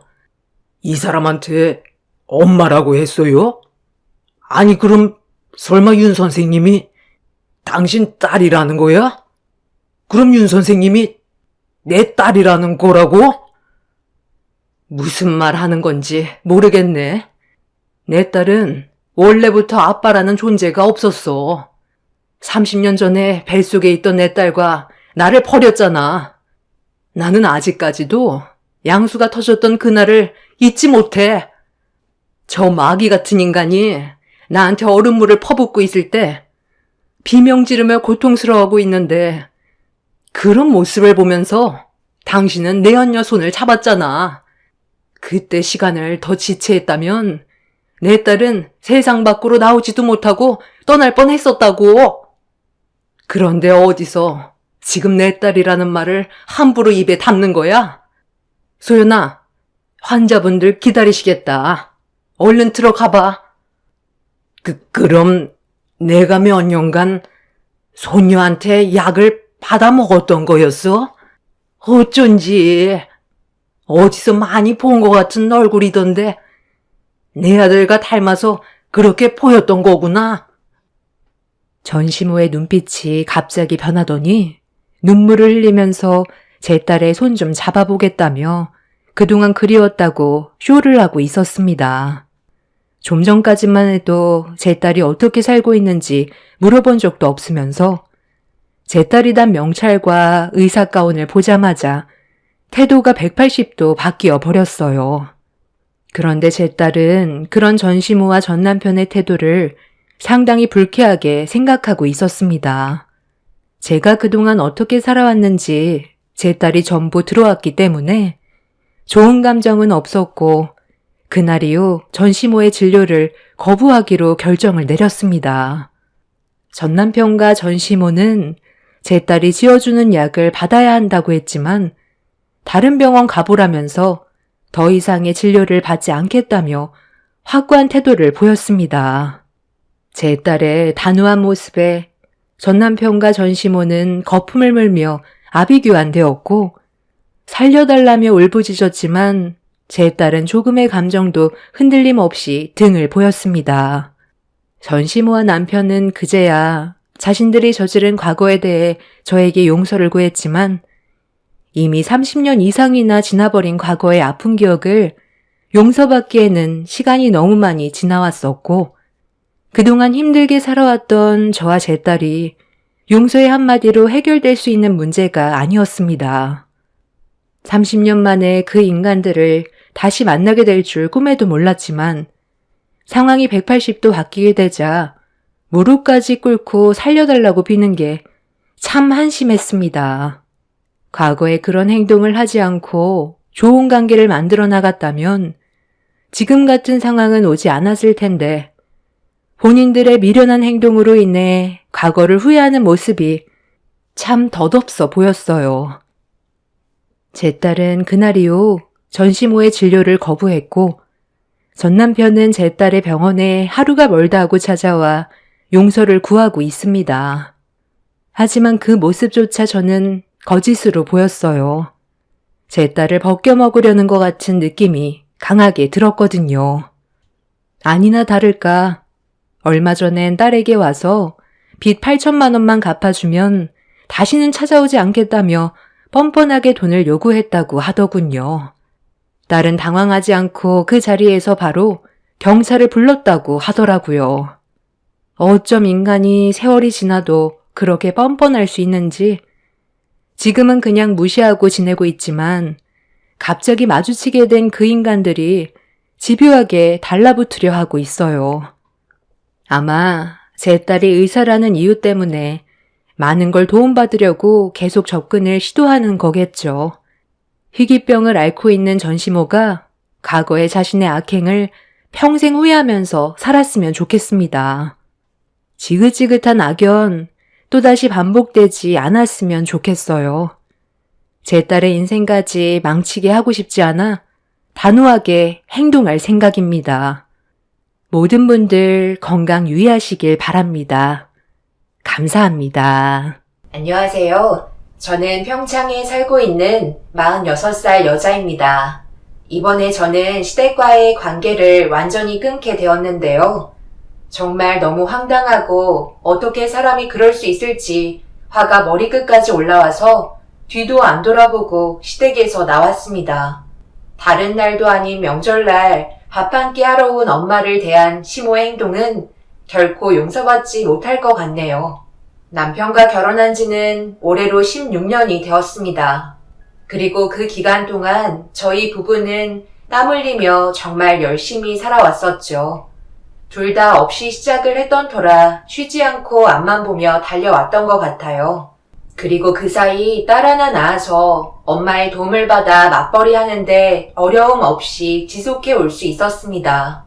저희가 앞으로 생활하는데 큰 문제 없이 잘 지낼 수 있도록 뒤에서 언제나 아낌없이 챙겨주시던 엄마에게 남편도 항상 감사해하며 사이로서 더 잘하려고 노력해오는 모습을 보면서 이런 게 가족이라는 걸 느낄 수 있었습니다. 하지만 시댁에서의 대우는 저희 집안과는 전혀 달랐어요. 제가 노력한 세월만큼 시부모님께서도 알아주시길 바랬지만 처음 결혼했을 때나 손주를 안겨드렸을 때나 항상 얼굴에는 심술과 불만이 가득했어요. 그리고 그 이유를 듣게 된 이후부터 시부모님을 대하는 제 마음은 완전히 닫히게 되었고 오랜 시댁 세월만큼 마음의 골이 깊어진 저와 남편은 더는 두고 볼 수 없었습니다. 어떻게 형이랑 똑같은 대우를 해주길 원하시는 거예요? 금전적으로 벌어들이는 수익 자체가 다른데 한 달에 얼마를 달라고요? 왜? 내가 당연한 걸 요구하는 건데 받으면 안 되는 이유라도 있는 거야? 너희들이 벌어들이는 월급의 일부분을 생활비로 주고 있지만 너희 아빠랑 내가 사용하기에는 턱없이 모자라서 좀 더 달라는 게 잘못된 거니? 둘이서 벌 만큼 벌고 있잖아. 형이 주는 생활비로도 충분한데 저희까지 같이 드리고 있으면 솔직히 광고 아닌가요? 뭐든지 적당히 하셔야죠. 그래서 주기 싫다는 거야? 네가 지금 이렇게 사지멀쩡하게 잘 클 수 있었던 게 누구 덕이야?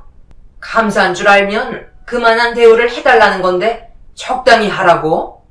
너희 큰형은 군말 없이 생활비도 올려주고 큰며느리가 용돈도 개인적으로 따로 챙겨주는데 너는 나한테 한다는 소리가 고작 적당히 하라는 거야? 이런 것도 전부 다 작은 애가 시킨 거지? 네가 나한테 이럴 순 없다. 제가 하고 싶은 말을 한 것뿐이에요. 이 사람이랑 결혼하고부터 한 번도 살갑게 대해주신 적은 없으셨으면서 돈은 바라고 싶으세요? 엄마가 저희한테 대우를 받지 못하는 게 뭔 줄 아세요? 장모님은 저희를 도와주기 위해서 살고 계시던 집을 처분하시고 지금까지 옆에서 손주 돌봐주고 계세요. 그런데도 더 많은 것들을 도와주지 못해 항상 미안하다는 얘기를 하신다고요. 그런 장모님의 과분한 사랑이 너무나 커서 뭐라도 더 해드리려고 자진해서 몸이 움직이는데 엄마는 어떻게 저희 얼굴을 보자마자 손부터 내밀면서 돈을 요구하세요? 지금 받고 계신 돈도 안 받고 싶으신 거예요? 시댁에 발을 들이는 순간부터 시모가 원하는 걸 저희한테 얘기하자 남편은 불만이 쏟아져 나왔고 결국 얼굴을 붉히며 언성을 높이다가 더는 시댁에 오고 싶지 않다는 말까지 나오게 되었네요. 방 안에서 조용히 상황을 지켜보고 계시던 시부는 남편이 난리를 치면서 인연을 끊겠다는 말까지 나오자 화가 치미셨는지 방문을 박차고 밖으로 나오셨어요. 그리고 얼굴 안 봐도 되니까 2번 다시 찾아오지 말라며 남편의 어깨를 강하게 밀치더니 막말을 퍼부으셨습니다.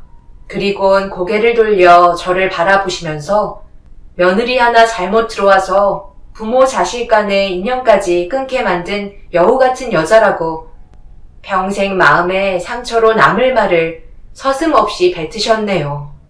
남편은 더는 듣고 싶지 않다며 저를 데리고 집으로 돌아온 뒤에 분을 삭히려고 밤 늦게까지 술을 마시면서 흥분을 가라앉혔습니다. 엄마는 어떻게 된 상황인지 여쭤보시길래 불과 몇 시간 전에 있었던 일들에 대해 설명을 해드렸어요. 엄마도 어떻게 부모가 자식에게 그럴 수 있냐며 한숨을 내쉬었고, 엄마는 사위를 위로해주고자 주방에서 안주거리들을 만들어 상위에 올려주었습니다. 그 순간 남편은 그동안에 서러웠던 감정이 북받쳤는지 한참 동안 눈물을 흘리고 말았네요. 그날 이후 한참 동안 시댁과의 연락을 끊고 지냈었는데 바쁘게 일하던 어느 날 형님이 저에게 전화가 왔어요. 웬만해서는 연락을 안 주시는 분이라 당황해서 일단 전화를 받았습니다. 동서, 잘 지내고 있었어? 아무리 시댁과 발을 끊었다 해도 나랑은 연락해야 되는 거 아니야? 그래야 집안이 어떻게 돌아가고 있는지 알 수 있잖아. 설마 평생 얼굴 안 보고 살 건 아니었지? 내가 연락한 건 이번에 시부모님께서 여행을 가고 싶어 하시는데 가족이 함께 있으면 하시더라고. 그래서 내가 동선에도 같이 움직이길 원하는 거냐고 슬쩍 여쭤보니까 아무 말 안 하시더라. 그럼 무슨 뜻이겠어? 같이 자리를 채워주길 바라시는 거잖아. 시간도 꽤 지났고 어느 정도 화가 가라앉으신 것 같아. 올 수 있지? 글쎄요. 제가 지금 당장 결정할 수 있는 문제는 아닌 것 같아요. 소연 아빠 의견도 확인을 해봐야 해서 바로 답변을 드리기에는 어려움이 있을 것 같네요. 퇴근하고 저녁에 알려드리도록 할게요. 제가 지금은 너무 바빠서 오래 통화를 할 수가 없어요. 신중하게 생각해. 더 오래 끌어봤자 좋은 거 하나 없어. 마음의 골만 깊어질 뿐이지. 내 생각에는 이런 건 동서가 중간에서 먼저 다리를 연결시켜줘야 한다고 생각해. 서방님이 시부모님과 인연을 끊겠다고 했을 때 동서는 대처를 잘했어야지. 당시에 서운한 감정이 있었더라도 부모 자식 간의 인연을 끊겠다는 건 상당히 심각한 문제인데 그걸 옆에서 지켜보고 있었으면서 아무런 대응도 하지 않았다는 게 내가 봤을 때 상당히 무책임한 것 같아. 며느리로서 해야 될 도리는 해야지. 서방님이랑 똑같이 행동하면 어쩌자는 거야? 나는 이 정도 했으면 됐다고 생각하는데 서로 좋게 좋게 해결하자고. 무슨 말인지 알겠지? 형님은 처음부터 시부모님과의 관계가 워낙 좋았기 때문에 저희 부부가 왜 이렇게까지 나오는 건지 이해를 하지 못하고 있었어요. 그리고 목소리에서부터 강제성이 묻어나오고 있어 기분이 별로 좋지는 않았습니다. 저희가 왜 이렇게 극단적으로 나왔는지 이해한다는 말은 하나도 하지 않았어요. 무조건 와서 잘못했다고 빌라는 말로 들렸습니다. 그날 형님의 전화 한 통에 일이 손에 잡히지 않았고 퇴근 후 남편에게 형님한테 전화가 왔었다며 모두가 가족여행을 떠나고 싶어 한다는 말을 전달해 주면서 어떤 생각을 가지고 있는지 물어봤어요. 남편은 잠시도 고민하지 않고 얼굴 봐서 좋을 거 하나 없다며 분명 또 안 좋은 소리 들을 거니 가지 않는 게 좋을 거라는 답을 주었습니다. 저 또한 남편과 같은 생각이었기 때문에 형님에게 참석은 불가능할 거라고 얘기했어요. 그러자 바로 연락이 와서 받는 순간 수화기를 통해 날카로운 목소리가 들려왔네요. 동서, 내가 좋게 좋게 얘기하니까 내 말이 우스운 거야? 지금 어떤 상황인지 전혀 파악이 안 돼? 동서네랑 시부모님 중간에서 내가 왜 피해를 봐야 하는 건데? 우리 부부만 시부모님 여행 따라가서 수발 들라는 거야? 동서는 왜 이렇게 이기적이야? 뭐 하나 마음에 드는 구석이 없어. 조용히 얘기했을 때 분위기 파악하고 군말 없이 따라와야지. 가지 않겠다는 말이 나와? 형님, 그게 아니라요. 저희 입장도 생각해 주셔야죠. 그동안 받은 상처가 너무 많았기 때문에 쉽지 않은 거 아시잖아요. 내가 그런 것까지 사정 봐줘가며 희생을 해야 된다는 거야? 우리는 생활비도 많이 주고 웬만한 건 시부모님께서 하자는 대로 움직이는데 동선에는 뭐만 하면 토달고 불만을 가지잖아. 그러니까 좋은 말이 나가겠어? 나도 더 이상 참기 힘드니까 군말하지 말고 이번 가족여행에 참석해. 이건 명령이야. 한 번만 더 내 말을 무시해봐. 그땐 그냥 넘어가지 않겠어? 형수, 지금 뭐라고 했어요? 그냥 넘어가지 않겠다고요? 옆에서 듣고 있는데 말이 너무 심한 거 아니세요? 저희가 형수의 말을 따라야 할 필요는 없다고 생각하는데요. 그렇게 저희 부모님 수발 들고 싶지 않으면 안 가면 되잖아요. 굳이 가려는 이유가 뭐예요? 그렇게 해서 뭘 얻으시려는 건데요? 그냥 두 분이 알아서 하시라고 놔두면 되는 거잖아요. 그걸 왜 저희 부부한테 책임을 전가하고 뒤에서 수발 들어주길 원하는 거죠? 한마디로 형수는 편하게 여행을 가고 우리가 뒤치다꺼리 다 해주길 바라는 거잖아요. 제 말이 틀렸나요? 생활비도 많이 주고 용돈도 따로 주는데 우리는 그런 능력도 되지 않으면서 가족여행 때 수발도 들으려 하지 않고 참석도 안 한다니까 기분이 나쁜 거 아닌가요? 형수가 뭘 바라는지 눈에 훤히 보이는데 굳이 거길 따라가서 기분 상할 이유는 없잖아요. 그리고 안 좋은 말들 듣게 될 게 뻔한데 뭐하러 고생을 사서 해요? 제가 확실하게 얘기했으니 더 이상 이 사람한테 전화하지 마시고 형수도 저희 가족사에 그만 참견하세요. 남편은 형님에게 있었던 불만들을 털어놓으면서 언성을 높였고 저희 입장을 확실하게 얘기한 뒤 전화를 끊어버렸습니다.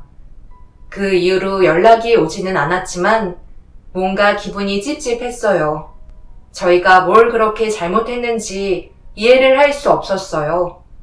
남편과 결혼을 하고 잘 살아보겠다며 열심히 두 발로 뛴 것밖에 없었고 그 와중에 시부모님께서 원하시는 거 최대한 맞춰드리면서 형님네 눈치 봐가며 제 위치에서 할 수 있는 것들을 불평불만 가지지 않고 계속해서 해왔었는데 정작 시부모님과 형님네는 그런 저희들에게 좋은 말들을 해주기는커녕 오히려 젖먹이 아기 마냥 바라는 게 점점 많아졌고 그에 따른 불만까지 커졌습니다. 그러다 보니 남편과 저는 더욱더 지쳐가면서 벅차기만 했어요. 더는 따라주지 못할 것 같아 힘들다고 얘기한 건데 그걸 부정적으로 바라만 보신 시부모님과 형님네 가족에게 너무 서운했었습니다. 결국 모두와 연락을 끊고 지내면서 저희가 얻을 수 있었던 건 스트레스에서 해방이 될 수 있었던 거였고 그렇게 되니 마음도 편해지면서 저희 부부가 웃으며 대화할 수 있는 여유까지 생기게 되었네요. 그 전에는 일적으로도 힘들었는데 시댁 식구들까지 스트레스를 줘서 웃을 수 있는 여유조차 없었거든요. 차라리 잘 됐다 싶었어요. 그리고 인연 끊고 살다 보니 어느새 이런 환경에 적응이 돼서 그런지 다시 시댁에 발을 들인다는 게 상상이 안 될 정도로 더는 가고 싶지 않았습니다. 그렇게 한 2년 정도 연락을 안 하고 지냈던 것 같아요. 그리고 그 사이 저희 가족에게 많은 변화가 생겼습니다.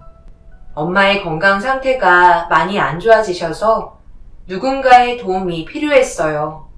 그래서 이 문제로 남편과 단둘이 오랜 시간 대화를 주고받았네요. 당연히 시설도 좋고 도움도 받을 수 있겠지만 그렇다고 장모님을 요양원에 모시는 건 내가 생각해도 아닌 것 같아.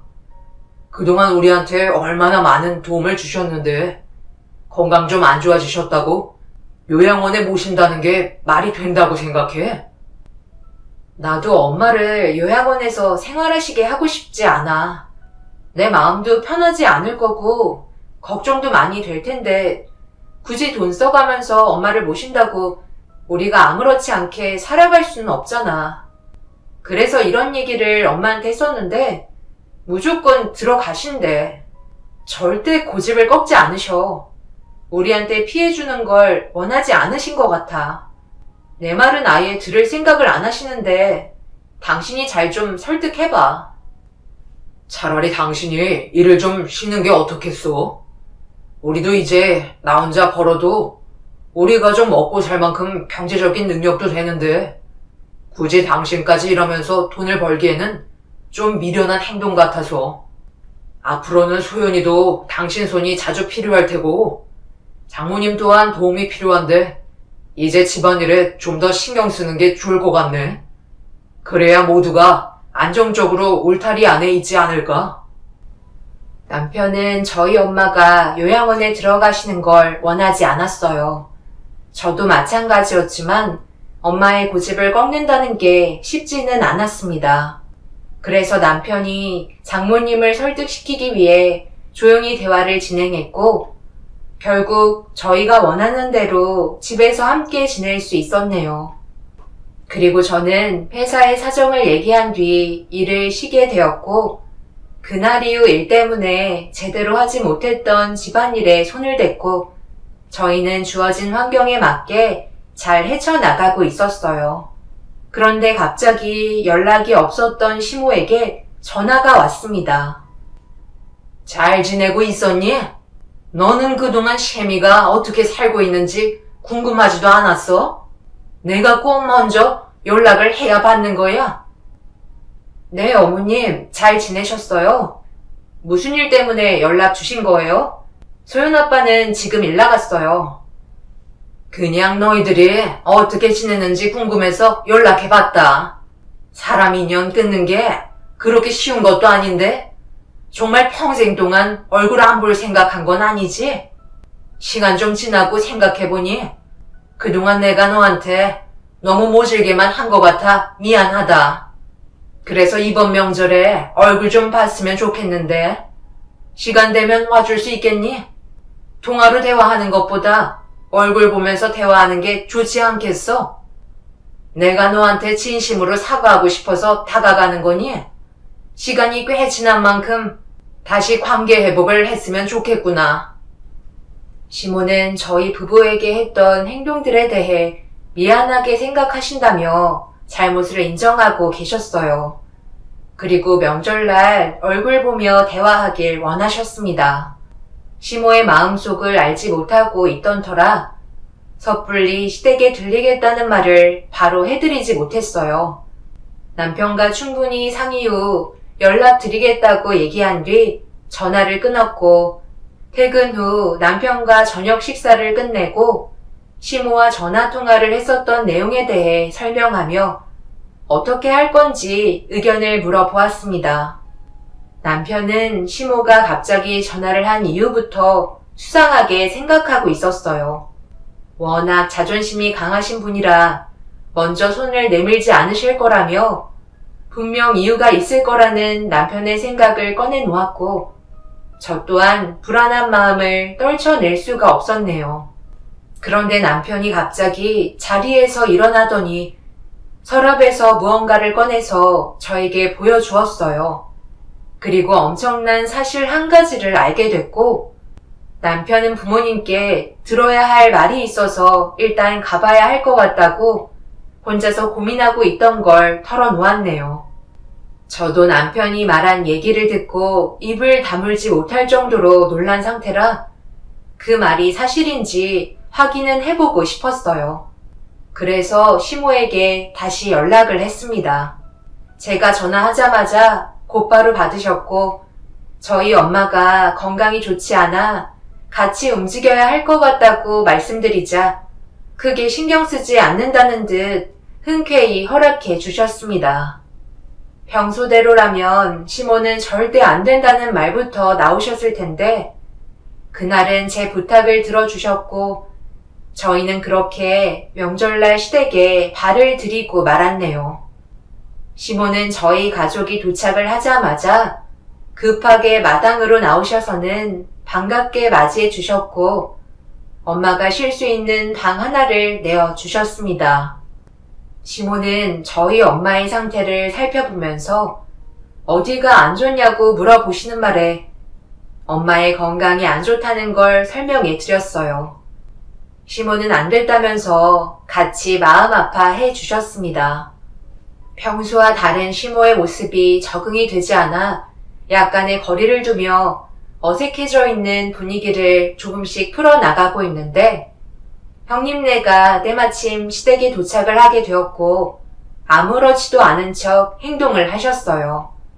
최대한 부딪히지 않으려는 것 같았고 시모는 저희가 오기 전에 미리 음식까지 전부 다 준비를 해 놓으신 덕에 바로 상만 차리면 된다며 음식들을 내어주셨고 형님과 저는 접시에 음식을 담아 준비하고 있는데 잠시 화장실에 다녀오신다던 시모의 비명소리가 주방에까지 울려 퍼졌습니다. 저희는 무슨 일인지 몰라 급하게 시모의 소리가 들리는 쪽으로 달려가서 확인해 보니 엄마가 시부모님 방에 들어가 계셨어요. 아까는 아무렇지도 않았었는데 갑자기 사람이 이렇게 변할 수가 있는 거야? 이게 지금 뭐 하는 짓이에요? 당장 내 방에서 나가세요. 엄마, 방에 얌전히 계시라니까. 여기서 지금 이러시면 어떡해요. 어머님, 죄송해요. 제가 전부 다 치울 테니 이해 좀 해주세요. 살다 치매가 이렇게 심한 사람은 처음 봤네. 나중에 온 집안을 돌아다니며 싸는 거 아니야? 사돈, 제가 누군지 모르겠어요? 아유, 지금 막 밥 먹으려 하는데 이게 무슨 난리야? 이래서는 불안해서 음식이 어디로 들어가는지도 모를 것 같다. 우리 집이 노숙촌도 아니고 아무 데서나 싸지르면 어쩌자는 거야? 아무리 치매라도 이건 정말 너무하잖아.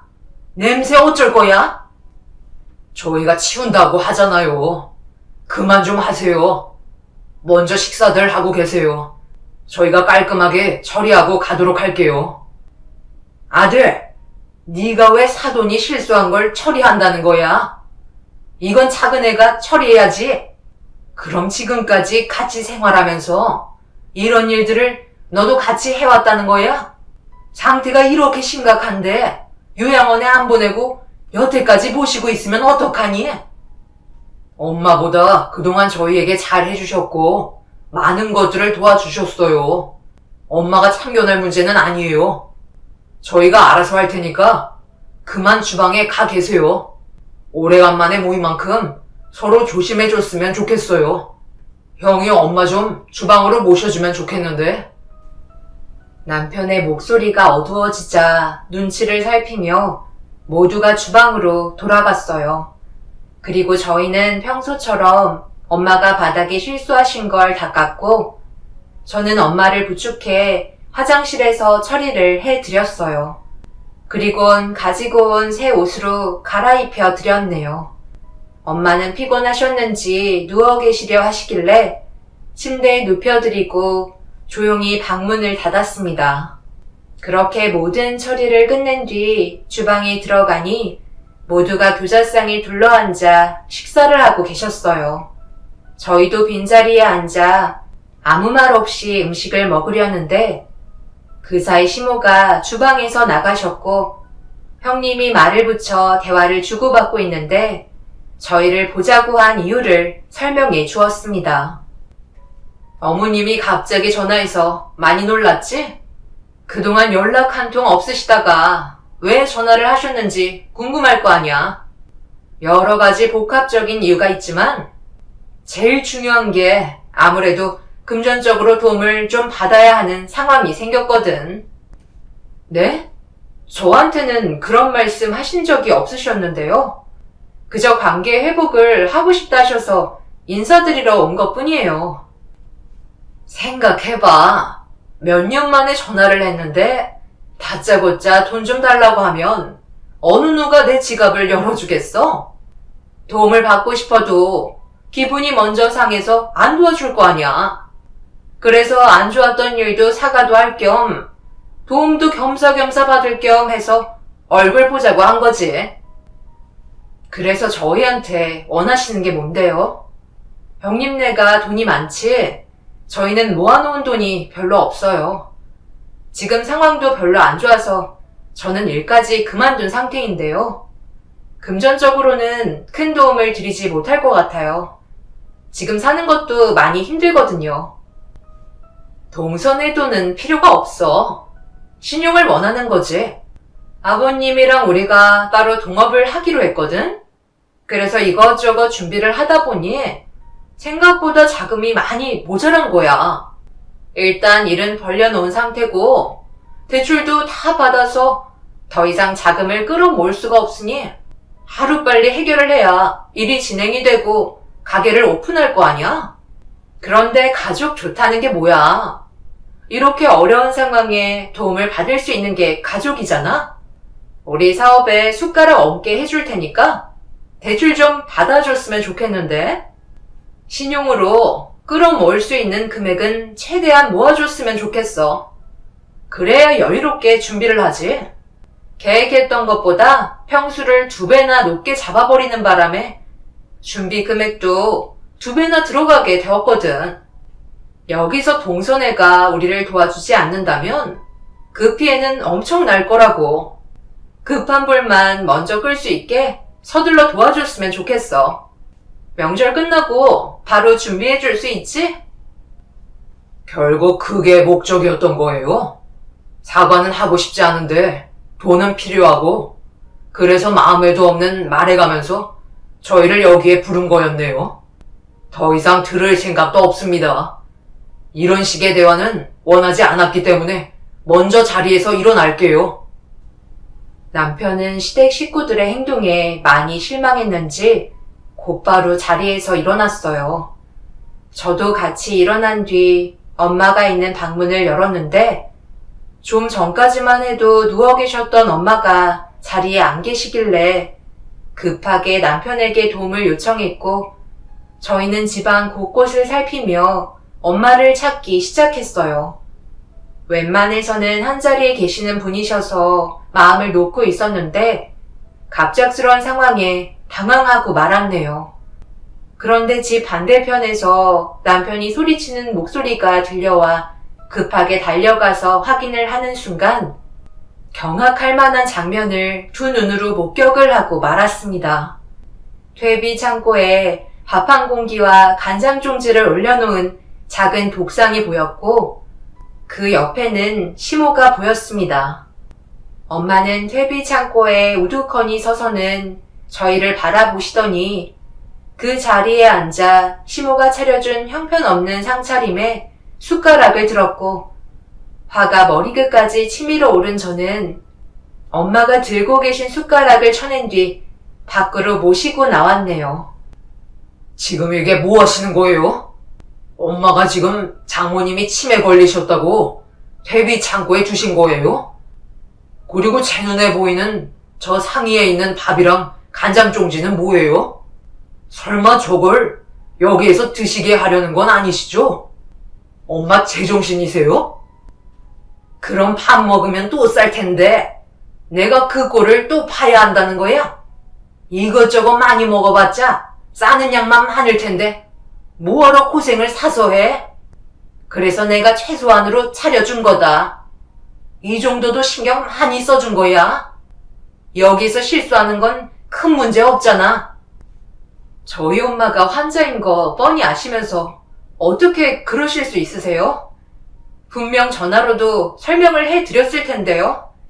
그럼에도 이런 식으로 대우해 주신 건 저도 더 이상은 참기 힘들 것 같네요. 그리고 저희를 부른 이유가 전부 돈 때문이라면서요?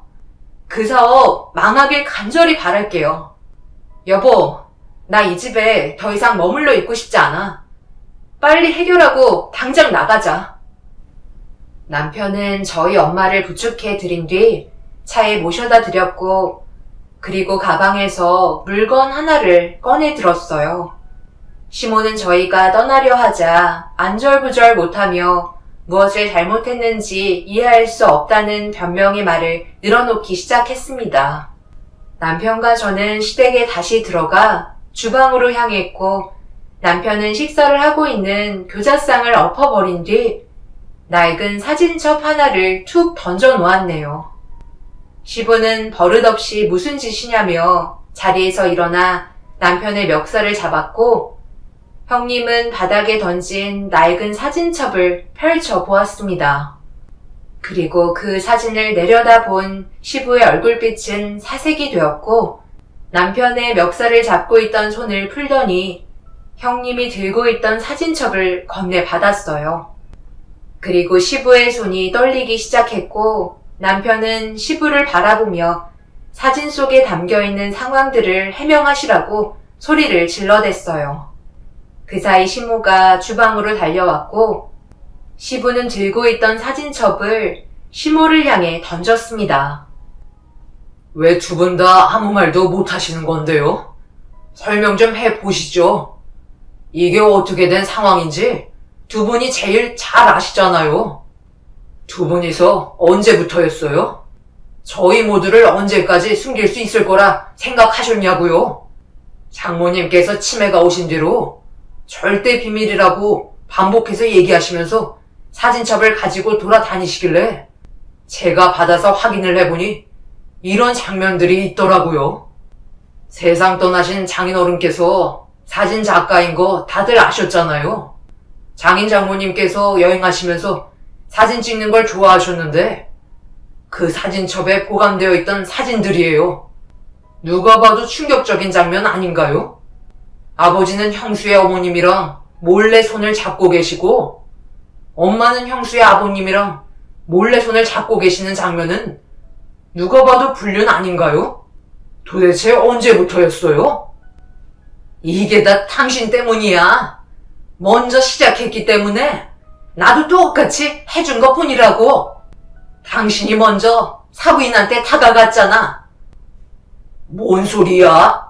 나는 당신이 먼저 그랬다고 생각했는데 사돈어른한테 눈웃음 치면서 나한테도 안 부리는 온갖 교태로 아양 떨며 옆에 붙어서 꼬리친 게 누군데? 당신이 그러지만 않았어도 나도 아무런 행동도 하지 않았다고. 나한테 탓을 돌리지 마. 그럼 두 분은 지금 서로 알고 계셨다는 말인가요? 지금 이 상황이 말이 된다고 생각하세요? 다른 사람도 아닌 가족이라고요. 말도 안 돼. 아버님, 어머님, 정말 저희 부모님과 바람 피우고 계셨던 거예요? 그럼 이 사진들이 진짜라는 거네요? 형님은 경악을 하며 현실을 받아들일 수 없다는 표정으로 시부모님을 바라봤고, 아주버님도 많이 놀라셨는지 시부모를 바라보곤 아무 말도 하지 못하고 있었습니다. 결국 사진첩에 있던 양가 집안의 불륜 현장을 목격한 사진 때문에 집안은 초토화가 되어버리고 말았네요. 엄마가 치매가 오지 않았다면 이 사실은 평생 밝혀지지 않았을 거고 아무도 몰랐을 사실이었어요. 아주버님과 형님이 결혼할 때부터 시부모의 불륜은 지속되어 오고 있었습니다. 또한 서로가 알고 있으면서도 묵인하며 모른 척하고 있었죠. 자식들만 전혀 모르는 상황이었지만 아빠가 엄마와 여행을 다니시다가 시부모님과 형님네가 여행을 떠났을 때 같은 장소에서 만났었고 양가 집안의 불륜 장면이 사진 속에 찍히게 된 거였어요. 그리고 자식들의 불행이 오지 않기 위해 숨기고 있었던 게 엄마의 치매로 사진첩은 남편에게 넘어갔고 결국 돌이킬 수 없는 결과를 가져오게 되었네요. 결국 명절날 온 집안이 초토화되면서 형님네 집안과 시부모님의 집안은 난리가 나고 말았습니다. 아주버님과 형님은 현재 이혼 얘기까지 주고받은 상태이고 형님네와 시부모님께서 준비하고 계시던 동업 또한 파투가 나고 말았네요. 그리고 저희도 그날 이후로 완전히 인연을 끊게 되었습니다. 시부모님은 모든 걸 다 잃고 두 분이서도 이혼 절차까지 밟고 계시니 온 집안은 두 분의 잘못된 행동으로 무너지고 말았네요. 이러한 상황이 온 게 참 안타깝습니다. 겉으로 보기에는 전혀 몰랐었는데 이런 충격적인 진실을 숨기고 있었다는 게 너무 소름이 돋네요. 뉴스나 드라마에서나 보던 상황들이 제 눈앞에 펼쳐지니 믿어지지가 않습니다. 분명 저 말고도 이런 비슷한 경험을 해보신 분들이 많으실 것 같네요. 어찌됐든 이걸로 시부모와의 인연을 마무리해서 다행이라 생각합니다. 앞으로 저희 가족만 생각하면서 사는 게 좋을 것 같네요. 그리고 얼마 전에 남편 핸드폰 번호도 바꿨어요. 시모에게 계속 전화가 오더라고요. 갈 곳이 없으니 받아달라는 내용이었어요.